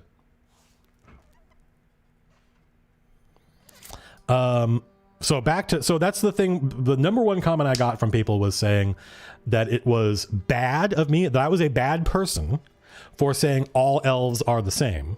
But I never said that. And I don't think they thought I said, here's the thing. I did a whole video on this called the Shibboleth.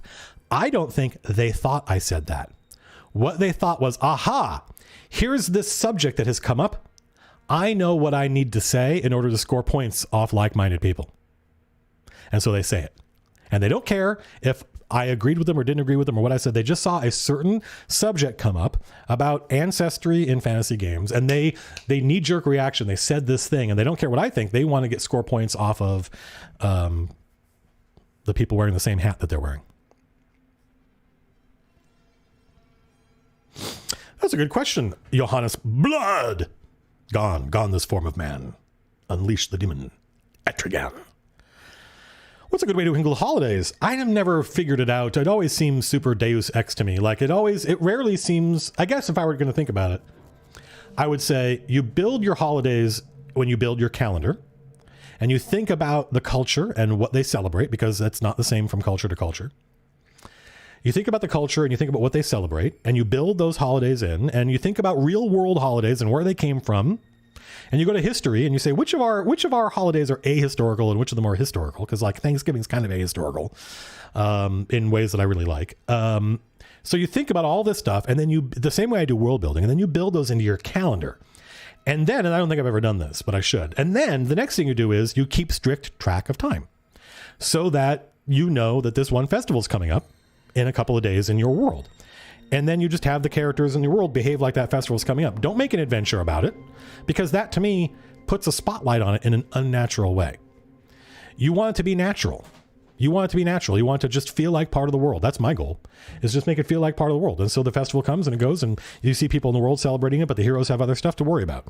Once you've done that, once you've run a game where there are just regular holidays that people observe, and you've thought about it, and you don't put a button on it, you don't shine a light on it, then I think you can make an adventure that revolves around one of them. But that's because you earned it. You earned it. You built up the reality of this behavior among the players. I think just going straight to it's a holiday and there's an adventure, I don't like those adventures because they feel artificial to me. Now we have to learn about, now everybody, it's time to sit down and learn about the culture of this world. That's not, I don't like that. How do I handle conflict between evil PCs and good ones? Jonovic? I don't know. It depends on the group. It depends on the group. Sometimes, like I don't think I've ever played with a group of players. I think there are players like this who play online, who stream their game. But I've never played with a group of players where everybody at the table was okay with inter-party conflict. I've definitely played with players, Jim is one of them, who loves inter-party conflict. He thinks it's a natural part, like go watch the Avengers. Don't they argue and don't they fight? Yes. Natural part of it. It's a great source of drama. It's a great source of character. And Jim is a pro. But then other players at the table are like, that's not why I have drama in my life. I just got done fighting with my significant other or my parents or my boss or my coworkers. I don't want to do that here. Good point. So it depends on the group. You got to make sure everybody's, you got to make sure everybody's in. And I've never had a group where everybody was in. I have long wanted to be a writer for games. You should not want that. Jay Crawford, $10. I thank you for the $10, but you're not going to like to hear what I have to say. I've heavily considered getting my master's at SCAD. That's the South Carolina Art and Design, I think, right? Tom Schmuck went there. Good idea. How do you break in? Jay, listen, man, I can only give you my perspective. And it's a mistake to try to generalize when you only have one data point. But I was in the video game industry for about 15 years. I worked at 2 different companies. I started my own company. It was a very small company, smaller than MCDM, and we made a couple of like iPhone games. And the problem with writing in video games, and we'll do I want to do a series of Q&A videos where each video is on a specific topic, because the Q&A videos we did before, which were very kind of grabastic, right? Just random questions. They're not good bang for buck, because people can't tell. If I have a question, which of these videos should I watch? But if I did, here's a whole video just on writing for games, right? And here's a whole video about being a game developer. And here's a whole video about writing. And here's a whole video about starting MCDM. Then it would be much easier for people to find the answers to the questions they're looking for. And then I wouldn't have to answer them every time.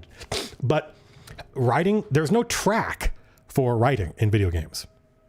There are tracks for animation. There are tracks for programming. There are tracks for art. There is sort of a track for design, although I've worked at companies that didn't really have a design department per se. And then I've worked at companies where design was in charge and design drove everything. But writers are usually sourced either from production or from design. You know, I described it once as the writer is the person at the company who found the task of writing the least loathsome. We've got to do this. Let's find, you know. And so they pick a designer who probably doesn't have a background in writing. I was lucky.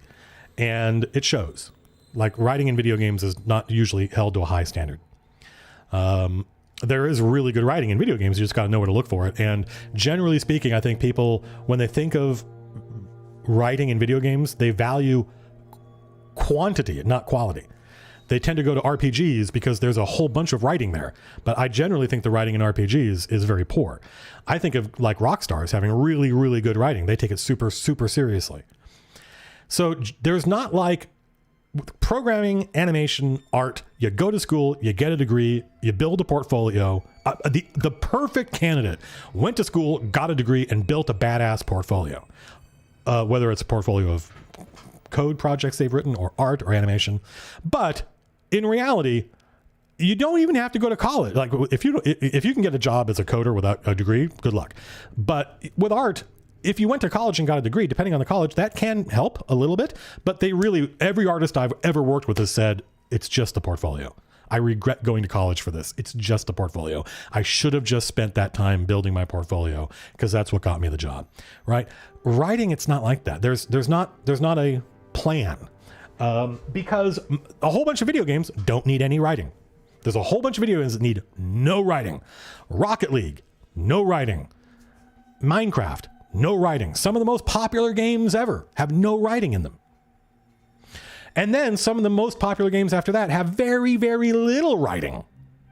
Very little writing. Just a couple of lines of dialogue these characters say. A lot of MOBAs have very little writing. Not none, but very little. So that's the problem, is that writing is not a track. And so I discourage people all the time which I know isn't what you want to hear.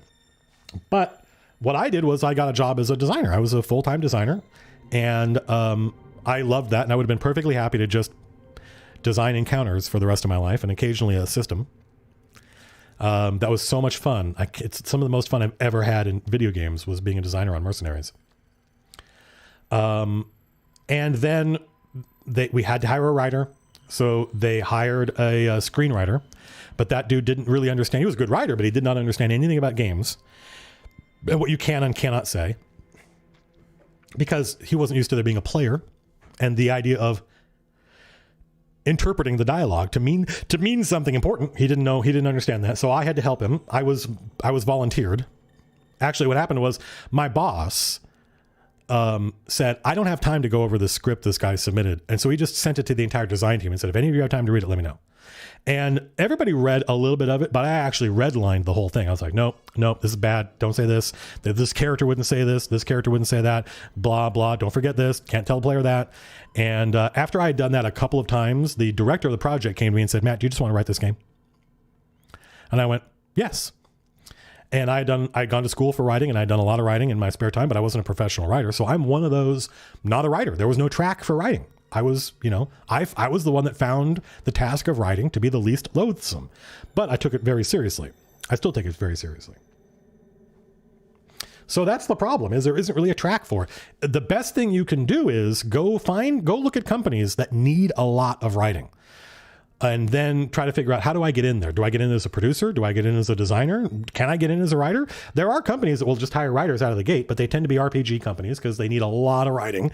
And you may get lost in a sea of applicants. But when I applied at Turtle Rock Studios, 200 people applied for the writer gig. And that tells you something, right? If they say we need a new engine programmer, maybe 8 people will apply, because engine programmers are not a dime a dozen. They asked for a writer, 200 people applied. So it's not good news, Jay. And here's the other thing. It sucks being a writer in video games. I was incredibly lucky to get in at Turtle Rock Studios because they value writing incredibly strongly because they're owned by a designer and an artist. But even then, one of the most nightmarish experiences I've ever had in my professional life happened because of the relationship with the publisher. Publishers hate that it's not a writer's medium. Television is a writer's medium, but video games is not. And what do I mean by that? I mean, the writer's not in charge. The writer has no power, and you're going to get stepped on, and your ideas are going to be ignored. I was lucky that I worked at a place where they stuck up for me, but it was still awful. I still, like, working with the publisher was terrible. So I hate to bring you down, but the best answer I have is either go apply at a company that needs writers, which is usually RPG companies because they have so much writing they need, or get in as a producer or as a designer and then move laterally. And there will probably be other developers in this chat who can either confirm or deny whether that was good advice. Matthew Walker, during my last video, I was intrigued by my description of the event with the Lady in the Lake and Crusade. Do I have any advice on how to create scenes like that? Well, I've done a lot of that with the chain. Just do it. I know that's not useful, but sometimes all you need is somebody to tell you, just do it. Just make a moment, create an event. Remember when Judge saw that giant whale as the ship went down and one wave came up and the wave pulled up with us, this huge, it was just this moment I created because I read one of the Aubrey Matron books. And I was really impressed by that moment. I just took it and stuck it in the game. Not everything has to be a combat encounter. Although that encounter with the Lady in the Lake sort of was. Rob, $10. Thank you. Rob Fur. Monev, how do I DM a player who wants to play a character who's a genius, but they themselves aren't good at coming up with ideas? That's a good question. Well, that's kind of what a role is for. Can I figure this out? The thing is, what you got to do is you got to describe, if you're playing, if a player in your game is running a really smart character, smarter than they are, and obviously you can just say, okay, well, make an int check or make a skill roll, and they make it. What you have to do as a DM is you have to describe connecting the dots. One of the things I've learned is if you satisfactorily describe the process of the character figuring something out, the player will feel like my character figured this out. And it'll feel earned, not as earned as if they actually figured it out. Like Anna and Lars and I think Phil, or maybe Tom, solving those puzzles was really cool. They really had to literally figure something out. That was awesome. But them making a role in succeeding, and if you do a good enough job describing the process of connecting the dots, they will feel like their character is smart, and then they'll feel like I earned that. 0 level funnels DCC style. No, I don't even know what that is, Banjo, but thank you for the $5. I do have experience playing as a 0 level character because of some rules from Greyhawk Adventure, and I'd like to resurrect those in Arcadia. That'd be nice. $10, Josiah Crumb. I'm behind on chat. Congratulations on graduating college, Josiah or Josiah. 3 years. It's just the beginning, by the way. 3 years. You're gonna be doing this for the rest of your life. It's a brilliant hobby. I certainly do not regret the time I've invested in it. Look what it got me. Adventure Lookup is awesome, General Zoo, $25. Those folks do a ton of work. It's not me. I don't do anything. I just said it would be a good idea, and then other people went and did it. All I do is every once in a while, like every couple of years, I come in and say, oh, it'd be better if it did like this. And they're like, oh, you're right. That's a good idea. Rob Brown, thank you for the £5. Cheers to you. Jeb Gordon, do I have advice on going back to being a player after being a DM?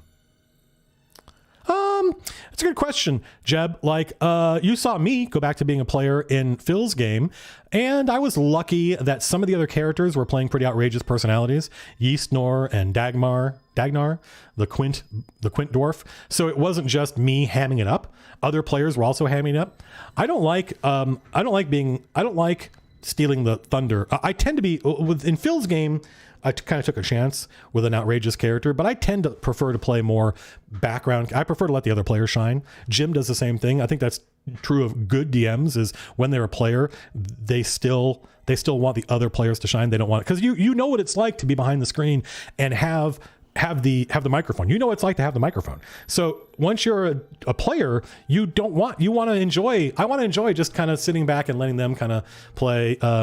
Morag was an exception to that. But I kind of suspected that with Matt O'Driscoll and some of these other players, I would be okay. I would be able to fit in. Paul Spurgeon, thank you for the $5.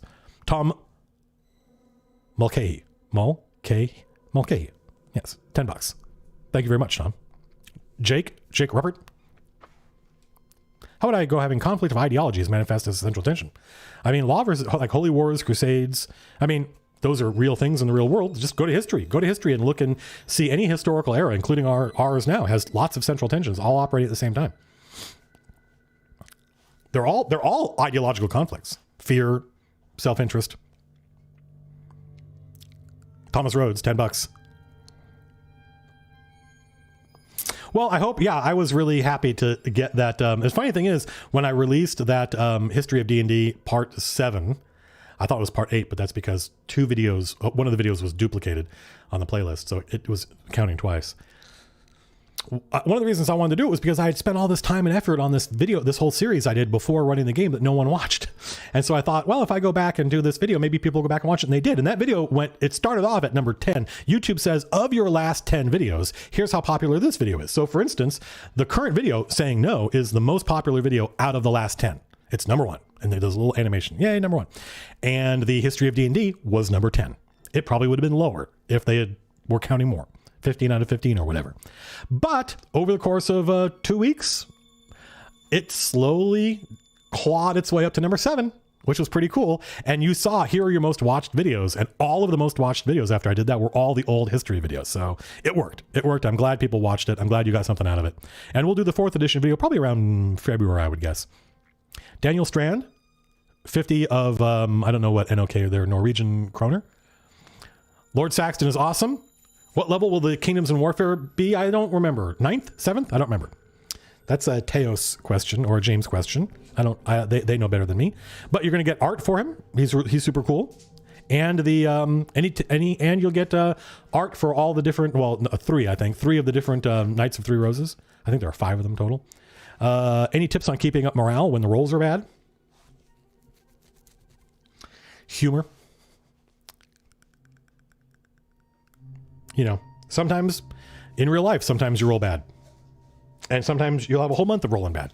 And sometimes it's 2020, you have a whole year of rolling bad. What helps in those situations? Humor. Encouraging the players to keep going because the next roll will be better, probably. Ralyoma. Oh, of course it is. The 2 L's.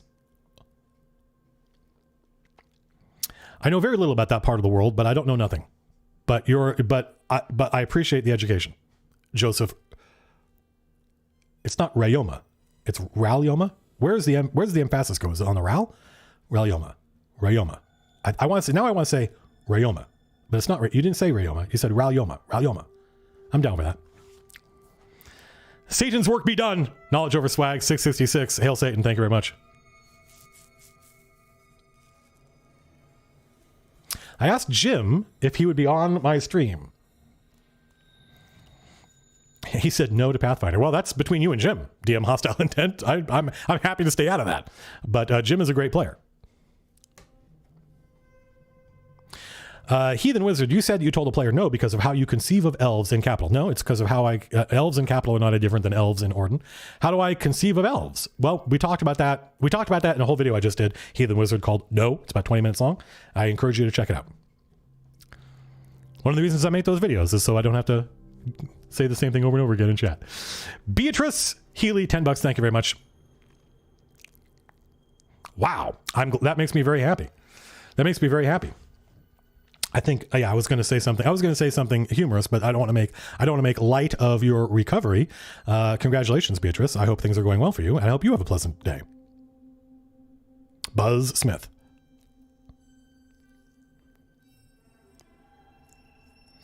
Well, if it's a low magic game, should you be giving out magic items? Buzz, I don't know the, thank you for the $5, but I don't know the logic. I don't know the logic or continuity of your game. So I don't know why it's a low magic world. But Phil runs a very low magic game in Valengard, and so I remember he had like an herb that you smoke, and it gave you health, and that was a big deal, right? In fact, the fact that my character, I don't know if you guys saw this, but like he ran 2 adventures, and I played a different character in each one. And my first character was a dwarven priest, and I was literally the only person in living memory who had ever been able to cast spells. I could pray to the gods and they answered my prayers. And so I was like this prophet walking around. That wasn't the character. I didn't make that character. I just made a dwarven cleric. And then I discovered I'm the only, holy crap, I'm the chosen one. He's the chosen one.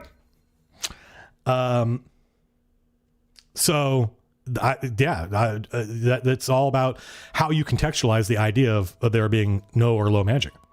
It's all about why. How much of this do I keep? Joseph Cohen, I think I keep all of it. $5, maybe $4.95. I don't remember. That's actually, I have no idea.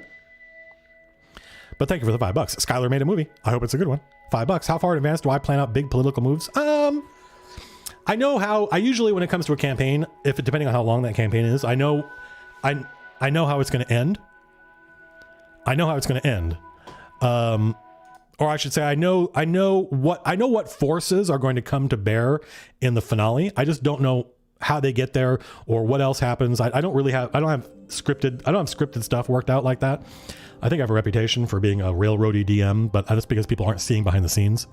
I asked Anna once, does it seem like Capital is this incredibly detailed and rich and well thought out city that I've been spending years developing? And she's like, yes. In fact, it's overwhelming sometimes. Like, that's awesome because I'm making all of this stuff up usually the week before we play.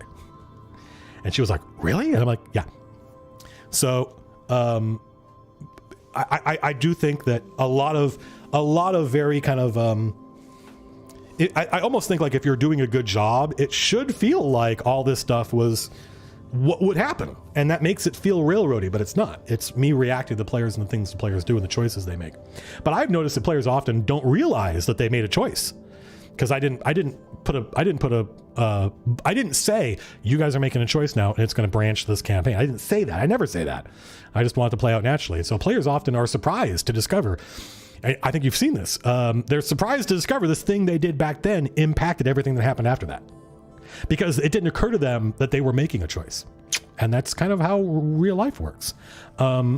So usually politics in my world are reactive to the things that are happening. Big moments I'll plan out. That's not a useful answer, but like, I don't know right now who the bad guys are in Capital, apart from the dead lady is sort of turning into one, but she's not a political mover. She doesn't count. The dead lady doesn't count for the political landscape of Capital. And I've sort of taken too long to establish which of these houses are going to be the bad guy house, because I wanted it to be up to the players, and it sort of still is. but probably the players would have liked it more if there had been clear good guys and bad guys. It's not a good idea to leave that. I think ambiguity can help with verisimilitude. You know, in the real world, it's not always where we live in an extraordinary time where it sort of is clear who the good guys and bad guys are. But in the real world, it's often not clear who the good guys and bad guys are. But for an adventure, right, for a game that you're playing, some ambiguity is good, but sooner or later, you got to say, these are the bad guys so that the players can go, oh, thank God. Because ambiguity is stressful. It's valuable, but stressful. Often things that are valuable are stressful. And just because it's stressful to the players, just because the players feel like they don't know something, for instance, that doesn't mean that, and they're stressed, that doesn't mean it's bad. But if it goes on too long, then it becomes bad. Thank you for the $2. Kaiwa. Darth Dracula. Loves everything I do. Awesome. Well, thank you for the $5. In the forward for the Liber Mysterious, what's the phrase that inspired the design ethos? It's on the back of the MCDM shirt. The Earth Elemental steps on your head to make sure you're dead. You knew it all along. Caleb Baker, 333, thank you very much. We got to stop this chat because people keep throwing me money and I'll be fine. When are we playing? Oh, when are we playing Strahd? Well, kind of my version of Strahd is the heist. My brief for the heist is, what if you had to infiltrate Strahd's castle and steal an artifact? So thank you to all the money people. Doug, Levi, Kawhi, you're welcome. Thank you for the $10. Derek Verlee, thank you for the $5. Right, Proxy 24, the Sausage Seller's Guide to Capital. Wouldn't that be awesome, actually? That would be really fucking cool. Oh, I gotta write that. Somebody make a note of that. Yes, Mediocre Dude, we are gonna, those of you, by the way, those of you who are still here and have any interest in this, we are almost certainly going to stream Star Citizen today. Maybe not wait till tonight because there's a new patch. Star Citizen is something I'm super, super into. I know that may seem strange to folks. I strongly encourage you not to repeat any nonsense you've heard about that game because I have a lot of affection for it. And remember that thing I said about how all of a sudden there were all these people on Reddit in the YouTube comments saying all elves are the same makes you a bad person. And all these different people were all saying exactly the same thing. And I didn't say all elves were the same. So where did they come up with that? Don't do that, but for Star Citizen. Don't do that, but for any of my hobbies.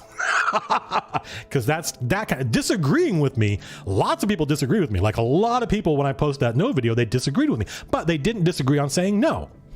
And even if they had, lots of people are like, I don't agree with the way Matt does feats. I don't agree with that. I think Matt is missing this, that, and the other thing. Disagreeing with me does not get you banned, but repeating toxic nonsense that is reacting to something I didn't say, that gets you banned. It gets you baninated.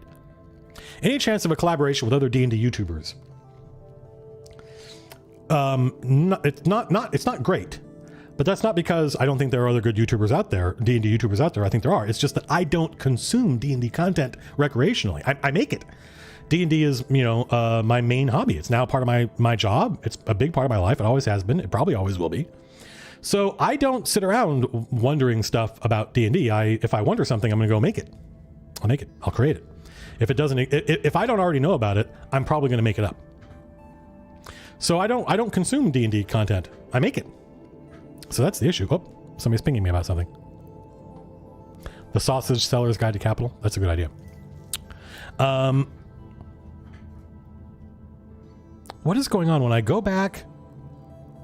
Something really weird is happening when in Discord. When I go from one Discord channel where the mods are collating all the chat comments, and I go to another one, when I go back to the live stream, it scrolls way, way, way back. It scrolls back to 11:10 a.m. So I completely lose my place. This is like a bug. Brian Connolly, thank you for the $15. Hey, it's Jim Murphy. Jim, I hope you're doing well. People were asking about you in chat, and I was singing people have asked this before, but I was singing the praises of the way you play elves.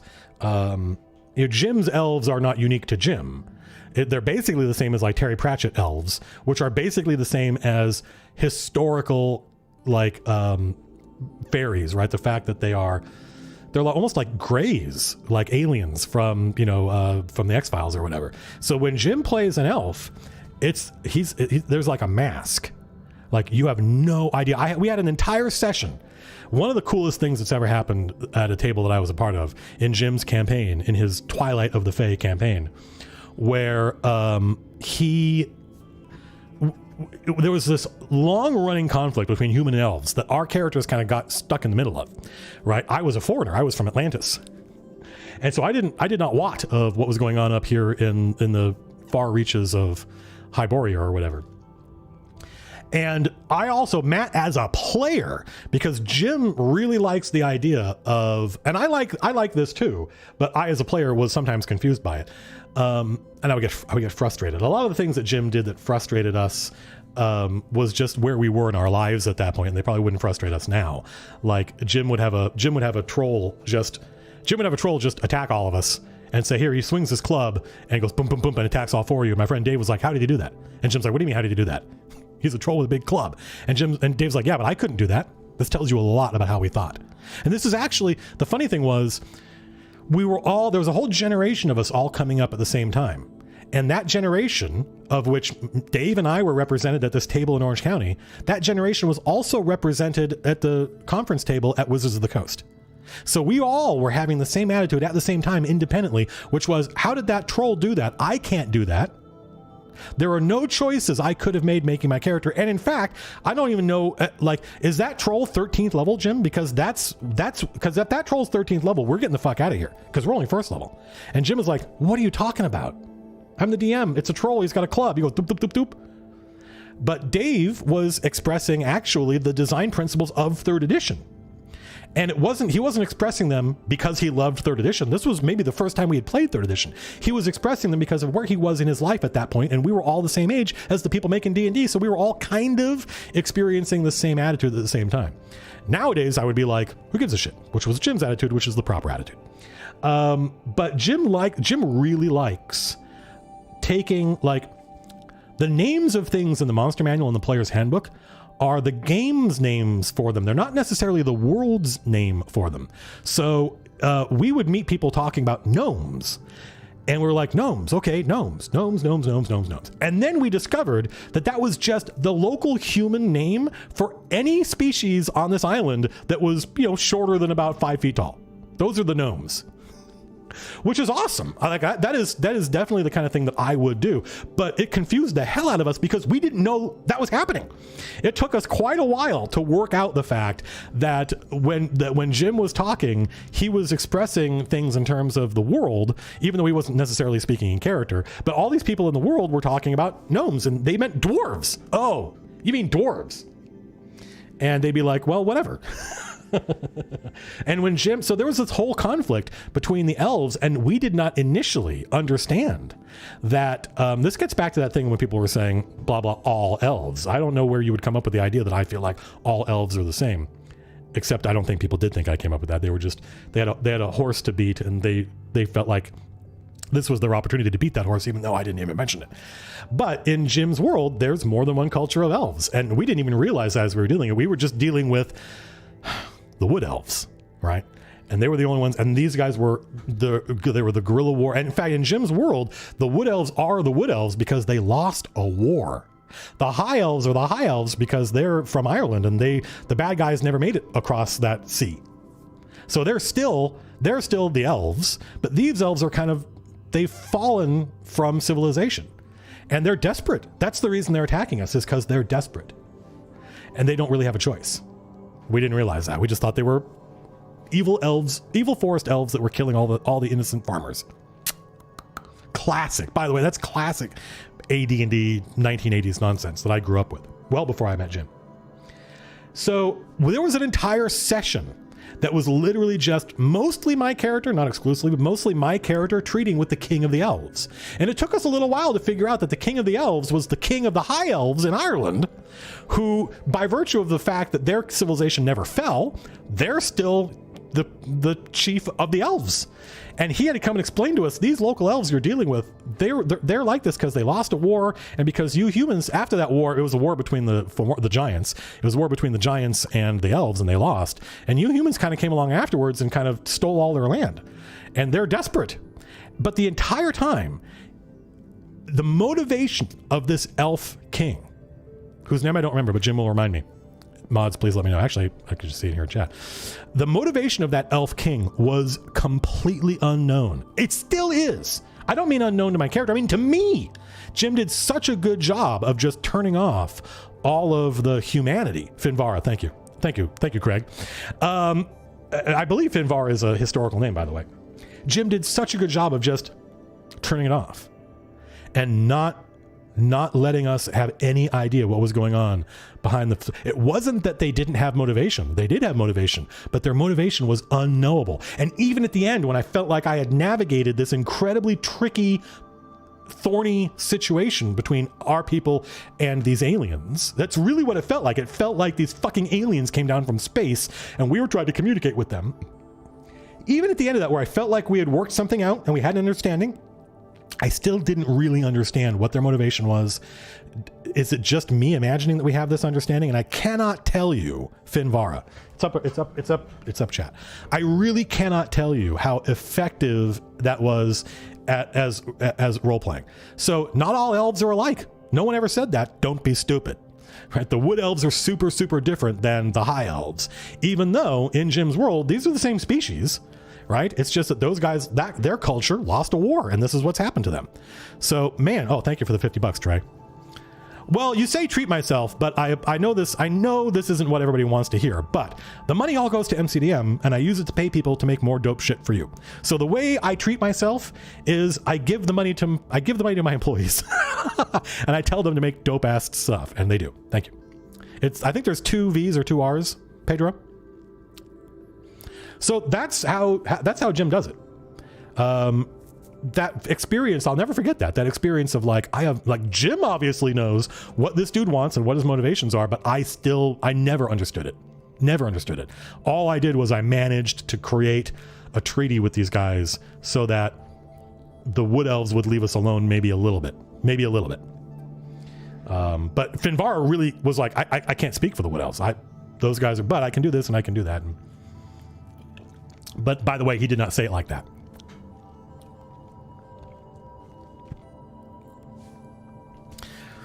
MacGyver Bond, great name, $20. Thank you very much. Running an open campaign for 6 months every Sunday between 4.5 and 6 hours. That sounds awesome to me. Thank me. You want to thank me again? Listen, I'm glad. That makes me happy. Listen, man, all I want to do is I want to make more awesome stuff for you. I want to make more dungeon masters. I want to make more DMs. I want to inspire people. I want to create dope shit for you people.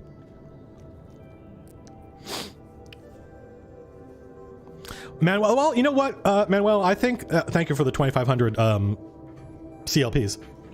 That seems like a lot of CLPs, but what do I know? That's a good question, Freeze Man. I'm going to answer that.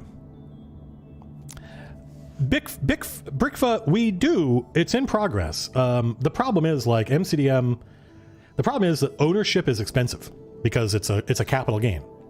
So burdening my employees with a capital gain when there's actually nothing they can do yet with their ownership because there's no buyer or anything like that is not awesome. So we have to sort of wait for MCDM to get to the point where either we do some kind of IPO, which I don't know why we would do it, I'm not in favor of, or there's a buyer and we sell, in which case then everything will get worked out. But I generally think my employees trust that I'm going to do what I said I'm going to do. So yeah, elves are from a different planet. Listen, like, I have no problem with a dungeon master. I mean, really no problem. It doesn't matter at all to me, even a little bit, if a dungeon master in their game basically runs elves and dwarves as different kind of people, different kinds of humans.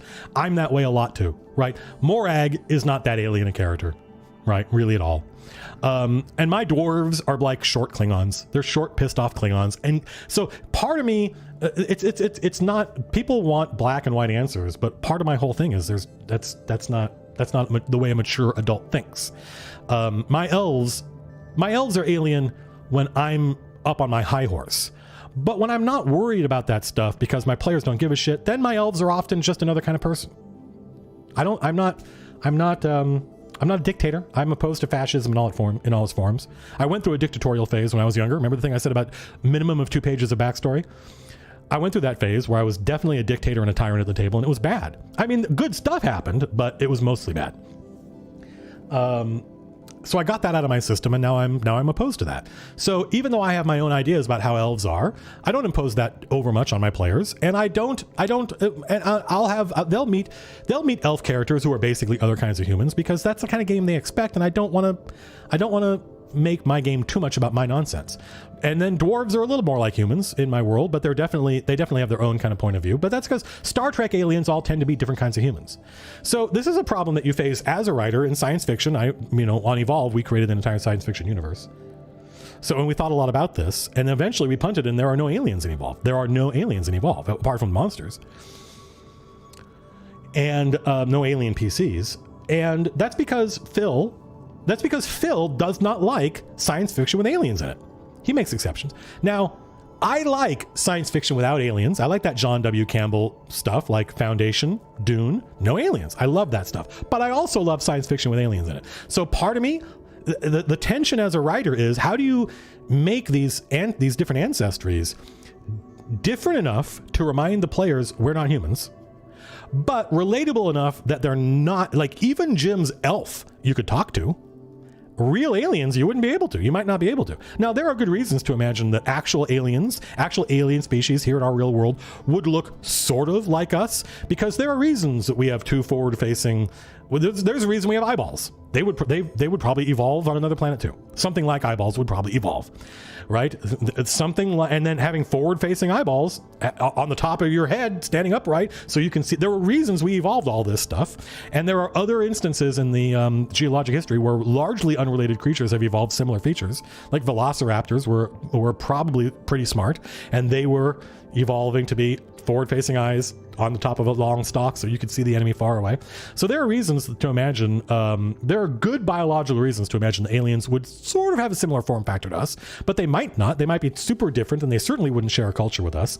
So the challenge of a writer who's trying to create drama, that's the goal, is how do you make aliens that are different but not too different? Tom Baker, superhuman dude, not a superhuman dude, but a super very, very human person, and even he thought about, how do I make the Doctor seem alien, even though he's the most relatable alien ever?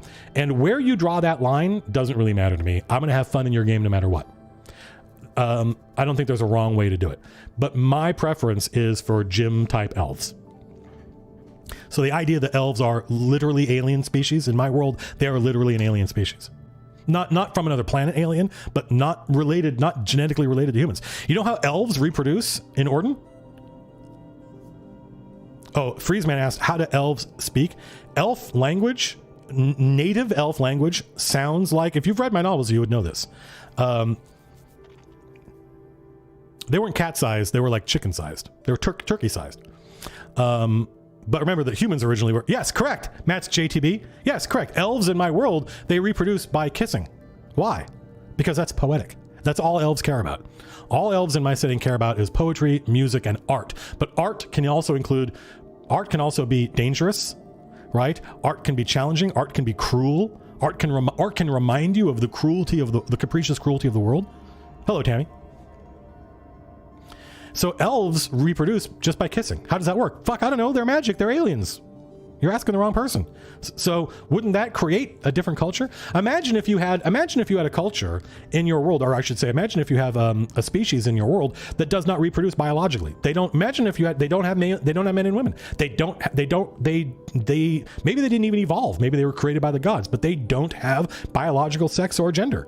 Wouldn't that create a different society? Yeah, I think it would.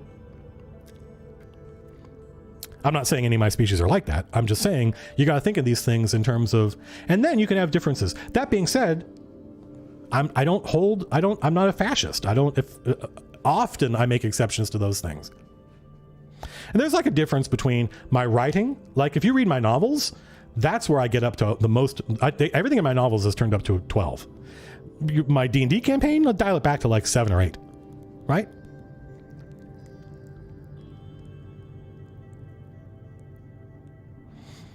Evan C55, 20 bucks. Thank you very much. That's the reason I do this. Honestly, the reason I do this is because it took me 20 years to become a good dungeon master, and I'm hoping that by making videos, you can skip, 18 or 19 of those years.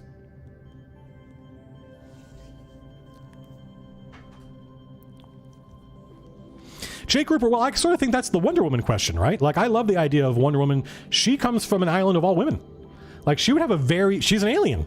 She would have a very interesting perspective on our culture with men and women. I don't see that often. That's a thorny, if I were to write that, I had a good friend of mine I went to school with, Phil Jimenez, who did a classic run on that, on Wonder Woman. But like, if I were writing Wonder Woman, that would be a big part of that show, would be the fact that, like, they don't have gender on that island. I haven't read it, Marcos, so I don't know about it. Yeah, she was made from clay until she wasn't. Yeah. Wonder Woman. Comics, everybody. I'm glad you liked it, Ginger Jester. That's the best kind of jester. So that's like, it's always terrifying to me when I do a video and I say, this is how I do stuff. This is how I do things, that people think I'm saying that's the only way to do it. That's the only way I've ever done it. That's the only right way to do it. And I never make exceptions, when in fact, in reality, it's this sea of influences and ideas. And sometimes the elves are alien, wave is the highest wave, but sometimes the elves are just different kinds of people, wave is highest. That's reality. And it terrifies me that people, because it makes me question my faith in humanity, that people watch my videos and go, oh, so you're saying that all elves are like this? I'm like, I literally did not say that. But anyway. Well, Sam, that's kind of what I was just talking about, is I don't worry about it over much. How are half elves made? You petition the gods. Sorcery, powerful magic will do it. But generally speaking, a human or anybody actually, and an elf fall in love, and they go to the gods and say, will you bless our union? And the gods go, yeah, we'll do that. That's where half elves come from. Where else are they going to fucking come from? Because if they can mate and produce offspring, they're fertile, then they're the same species, and that's stupid.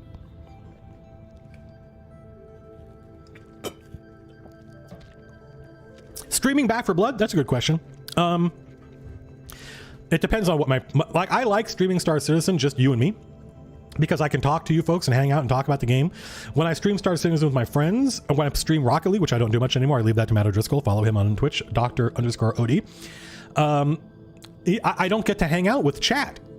So streaming Back for Blood, it would be just me playing Back for Blood and you folks watching passively. And that to me is less fun. I don't want to be a streamer like that. I don't want to be a normal streamer. For me, streaming is just a hobby.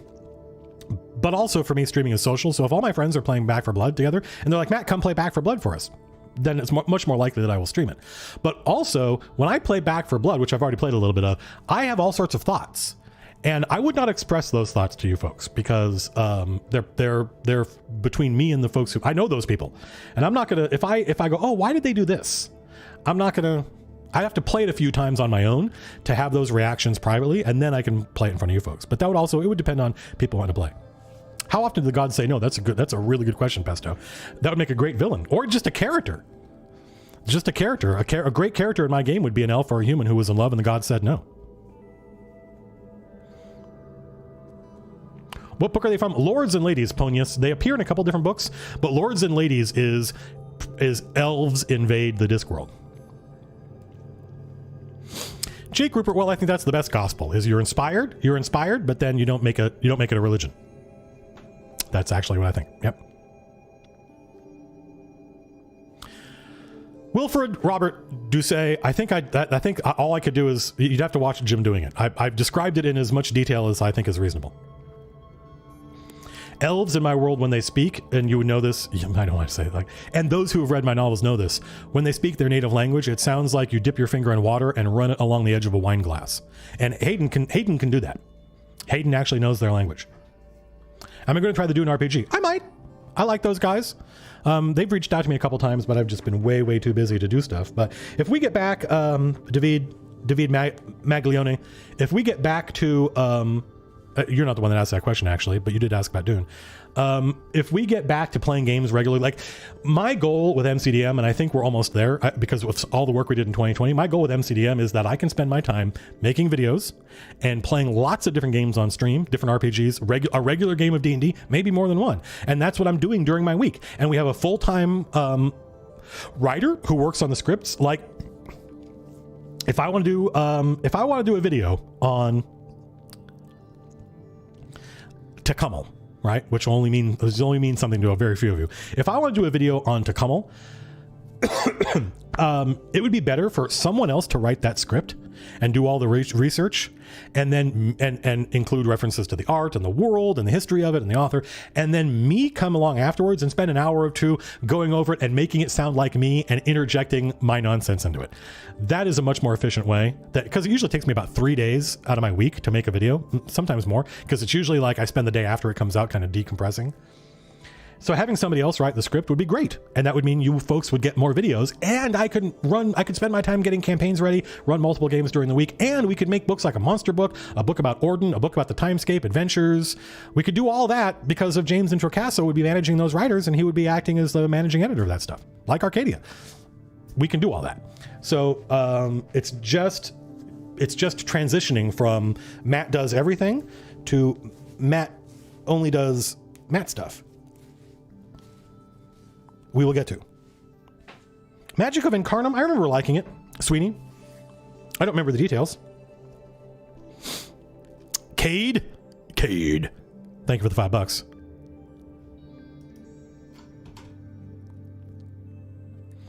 Well, Matt, when do you want to play? It can't be tonight, Matt, because I really want to play Star Citizen tonight, because there's an awesome new update that's got a whole bunch of dope shit in it. Ooh, cool. Oh, pictures of Tace. Nice. Tace the Wizard. I see some art for. The Fey Court. Looks cool. Looks awesome. These guys are killing it.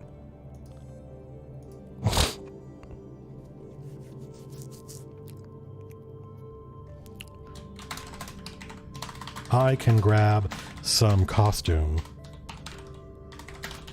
ref for Tace. See, this is what I mean. Like, it's the art department right now at MCDM is fucking killing it. Every day I wake up and the art channel is filled with all this awesome art. And when the artists have questions, James can answer a lot of that stuff now, so that I'm already much less hands-on. And I think you folks are seeing some of that in the content we're producing. God, I love that Matt loves Star Citizen. Listen, man, like Star Citizen, if you know me really well, you know why I like Star Citizen. It's kind of the same reason I got into modular, because it's challenging. It's hard. Like, there's no tutorial. It's not a game yet. It's not a game. It's an alpha. And so I like having stuff to figure out. I also like the fact that every 3 months there's a new patch. It gives me something to look forward to. Speaking of which, I'm going to go order a data bender, I think. Any thoughts on Dragon Age games? I don't think one way or the other about them. See the dragon namer? I stole your idea of the 12 dragons, and my group has now met their leader twice and really wants to kill him. Good bad guys are so important. Should we do another video on good bad guys? Maybe. How do I handle elder brains? Well, I would make them really alien and really powerful and really smart. Can I comment on the Tlalexu and why they produce eyes? Eyes? Eyes. I don't know. It's a good question. I vaguely remember something about it in Dune. So is MCDM now turning into a company like Wizards of the Coast? Yeah, I hope so. That's my goal. I mean, I've always wanted to, my boss, one of my two bosses at the first company I ever worked at, Last Unicorn Games, my boss, Owen Seiler, who I love. Owen's one of my favorite people. Owen, he was having a smoke break. I didn't smoke, so I was just hanging out with him.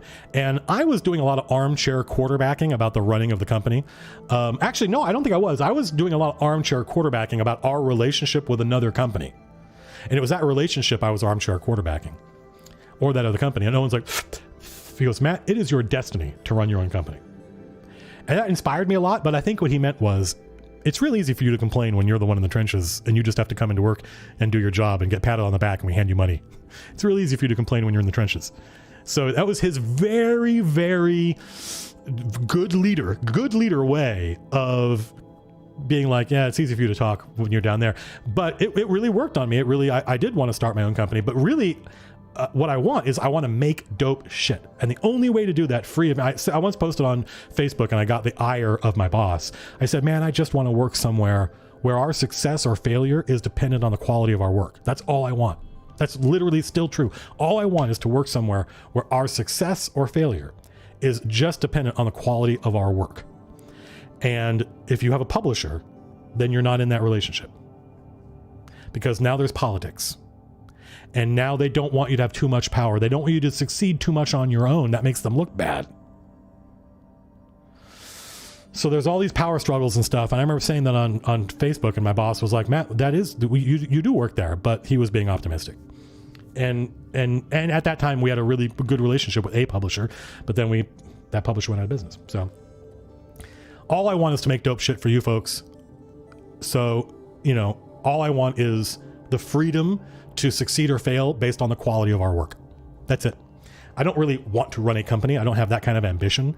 And in fact, running a company, the right person to run a company is the person who went to school and got an MBA, because that's their passion, right? And that's not my passion. But I do want to make dope shit for you folks. And if that results in us being a big company that has departments that make lots of different games, then I think everybody wins.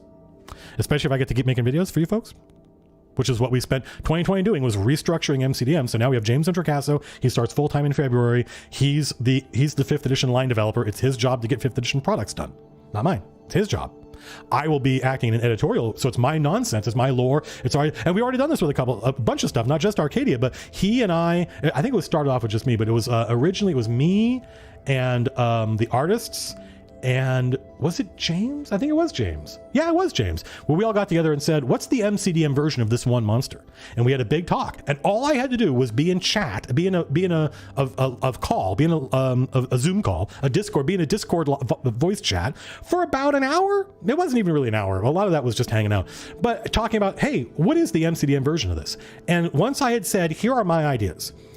Semiotically, it should still be this. We can't deviate too far from this. Here's the core. You saw the action-oriented monster where I talked about what are goblins about. So what's this creature about? Well, they're this and they're this. And outside, or I should say inside that box, we can color as much as we want. And James and the artist Grace had a bunch of ideas. I created the boundaries, and within those boundaries, the designer and the artist created something extraordinary. That's MCDM. That's how I want to lead this company. I do not want to have to go do all the writing. I don't even want to tell the writers and designers what to do. I don't want to tell the artists and designers what to do. I just want to tell them what the box is. Here's this creature. Here's this setting. Here's this adventure. Does that make sense? Mohan Lauk. I want to say Leich, but Mohan, hello. Started watching your videos about 4 years ago when you were 15. Man, I wish I could have watched my videos when I was 15. I would have been a way better fucking dungeon master than I am now. And now you're 19. Good luck, 19-year-old. I remember when I was 19. I was a very different person. You're the reason I do this, because I think that's the best age to start dungeon mastering. However old you are, the best age to start is now, because there's no point in putting it off. You're just wasting time not getting better. So the sooner you can start getting better, the better. That was English. But definitely being a teenager, or I would say even maybe early 20s, because you don't realize this when you're a teenager, I don't think. Did I realize it? Probably I did. I just didn't care. Adults often say, you don't realize, but the point is, it's not that I don't realize, it's not that I didn't care. It's different. About how much free time I had. I had so much free time. It didn't seem like free time to me because I was spending it doing stuff. But when you're married and you have kids or you have a career, all of a sudden it's like, oh, things are different. When do I got to take the cat to the vet. When do I have time to do that? I don't know. Can I find somebody will my spouse do it? When my kids take it? Can they drive yet? Oh God, it's such a pain in the butt. So being a kid, man, it's the best time to be a dungeon master. A lot of the stuff I say, here's what I do. People are like, when do you have the time to do that? And I'm like, well, that was when I was 27. That was when I was, So hopefully that description of MCDM and how we do stuff sounds good to you. What's my definition of design? I don't know that I have one. I never thought about it. What do I think about systems in which the characters are very weak and fragile compared to the monsters, such as in Call of Cthulhu? That's totally in genre for Call of Cthulhu. Is it in genre for Sword and Sorcery? No. But I think if you watch these chats enough, you know how much in genre is important to me. So I feel like we're coming to the end of this stream. We've been doing this for 2.5 hours, which is a goodly amount of time.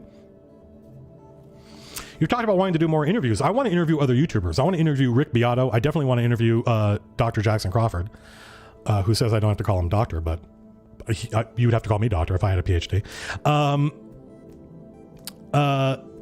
That's a good question, Daniel Morton. And I think the answer is yes. I want to interview like Jenny Nicholson. I want to interview other YouTubers and just talk to them about how is YouTube, because one of the things I've noticed is a lot of the YouTubers I follow, not all of them, but a lot of the YouTubers I follow have washed up on the shores of YouTube because this other ship, this capsized.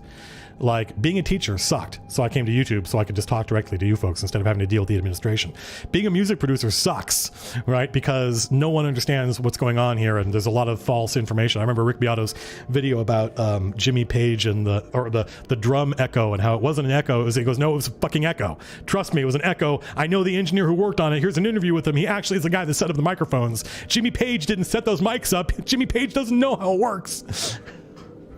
Right? I gotta tell the people this because no one understands how this stuff works. So a lot of YouTubers I follow are people who have created a YouTube channel because their industry does not give them that voice. And I think that stuff is fascinating. I've mentioned my novels. Do I mention a title I would recommend? You mean apart from my novels? Because it's not like I've got 50 of them and I've only got 2. Can you have an effective villain? Daniel Morton asks. My novels are Priest and Thief. Priest is the first one, and I try to avoid recommending books to people because I don't know you folks. Dune, it's pretty safe to recommend Dune because, like, you know, that book had already sold 65 million copies when I was a teenager. Fire Upon the Deep I recommend to a lot of people because I think it's popular enough that it's not controversial. Can you have an effective D&D villain that the players hear about but don't meet? Yeah, as long as people are talking about him and you see as long as people talk about the villain and you see the effects of their villainy, you don't necessarily have to meet them for them to be a good villain. So, I think we're done. I hope you folks, let me check the chat. I don't want anybody to be pissed off. Colin Carter, what are some other ways to make each of the D&D? So I'm not, from this point forward, no guarantee that I'm going to see your super chat. What are some of the other ways you make each of the D&D races feel unique in my world? I don't know off the top of my head. Short Klingons for dwarves, aliens for elves. I don't know. I don't know that I've spent that much time thinking about it.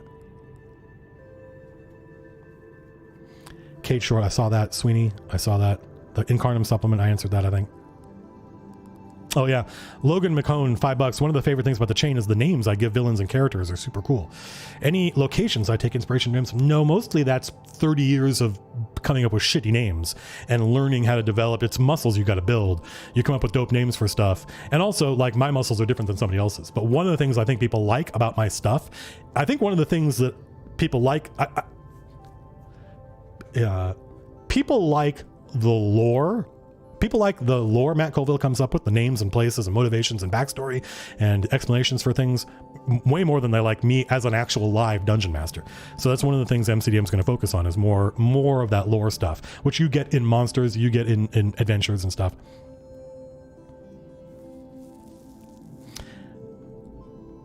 Have I ever thought about doing a paranoia episode of Running the Game? Well, no, because I did a paranoia live stream, which you can watch on our second channel. I mean, I don't know what else to tell you about other than I ran it. I think that's the only time I've ever run paranoia. So I don't have any advice for it.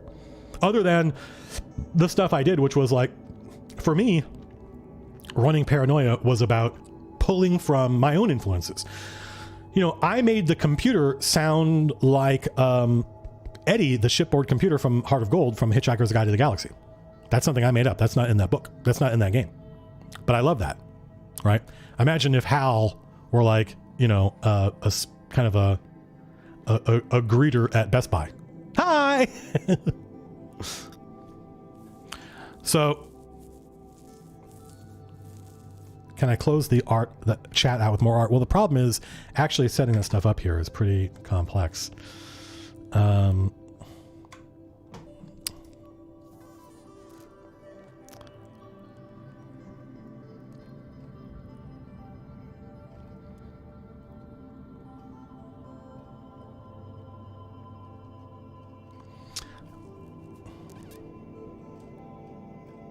I mean, we've got a ton of art, but the problem is I'm the writer. So I don't really, I can show you folks. This is another rough. I'll show you folks a couple of other roughs. Just because this is what folks in the art channel are talking about. I don't have easy and ready access to all of the art files. I have to go on our Google Drive and I have to reverse engineer where the artist put all this stuff because I'm on the other side of that wall. I'm on the design and writing side, so I know where all the design and writing is, but I don't know where all the art is. And it's possible that someone will get upset at me for showing off stuff that isn't finished. I don't mean somebody at MCDM. I mean one of the freelancers or contractors we work with. So we'll keep this here. So those of you who haven't seen that, here, let's bring all this stuff into one tab and grab this and pull this over here. So before we leave, I'm going to show you folks some art, and then we're going to sign off. So this is where your money goes. This is where, literally, this is where your money goes. It doesn't go into my, I mean, I pay myself, obviously. I need to, I got ships to buy. But where is, there we go. So, and where's chat? I want to be able to see chat. So we're going to sign off now. This was a great stream. You'll get another video from us probably early January. And it's probably going to be the Ill Rigger. We're probably going to do a whole video, just me pitching you on the Ill Rigger. And at that point, it's going to be available in our store, the actual final version of the Ill Rigger. There'll probably be at least one revision after this, after I see what you folks do with it.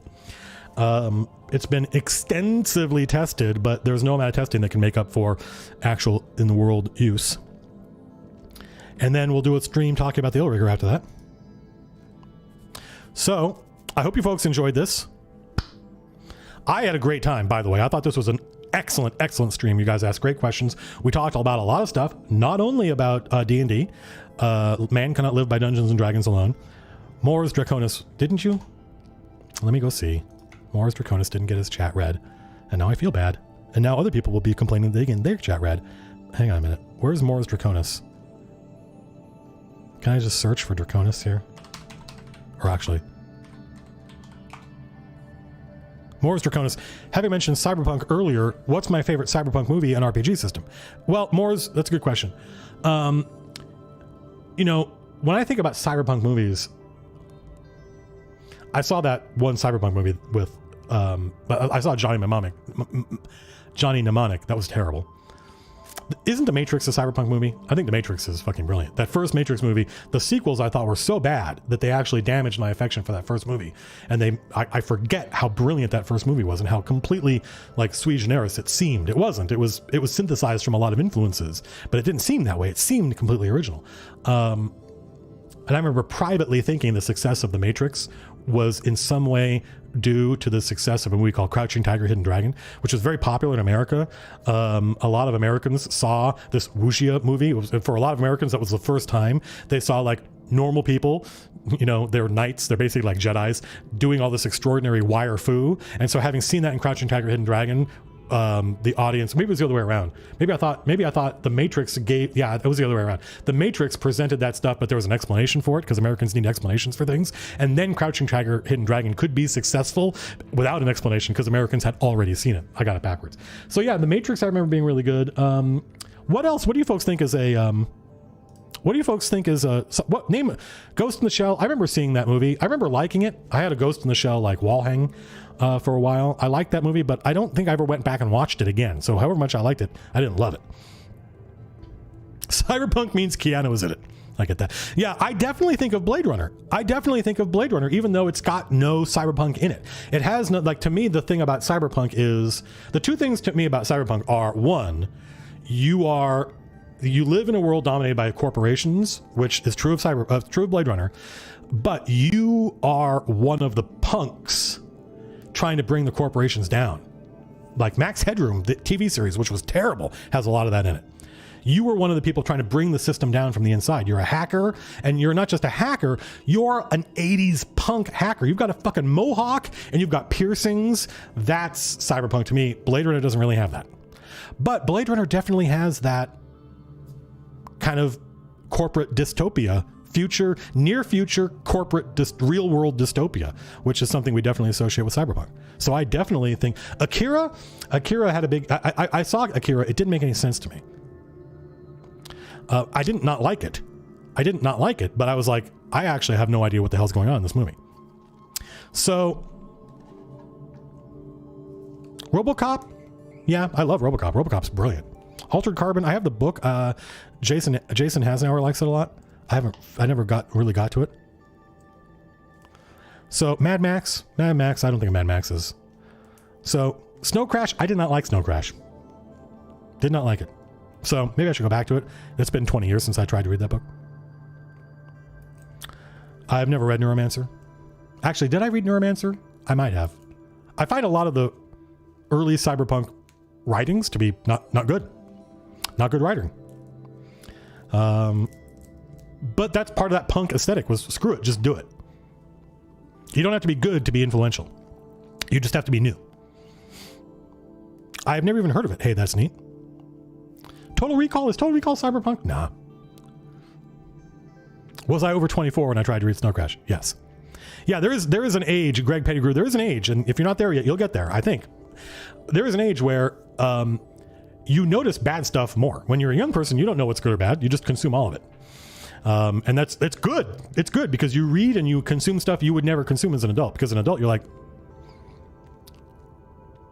look, man, I didn't like that guy's writing. I didn't think it was well written. But I don't think that's why people go to William Gibson. I haven't read it. I mean, when did he write that? That was like his first thing.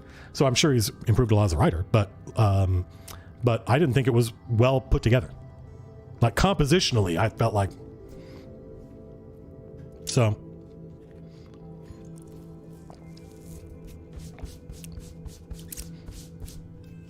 Excuse me. To be fair, William Gibson, like I said, my impression was this was a young guy with a lot of ideas, and that's awesome, but that's not what I wanted. Did I read Hyperion? Yeah, and I really liked it. I do remember kind of reading, I do remember kind of being put out when I discovered that Hyperion was not a self-contained thing that was only part of a series. I thought I was coming to the end of I thought he was going to wrap everything up, and I was like, what? When he didn't. That's not fair, but I did.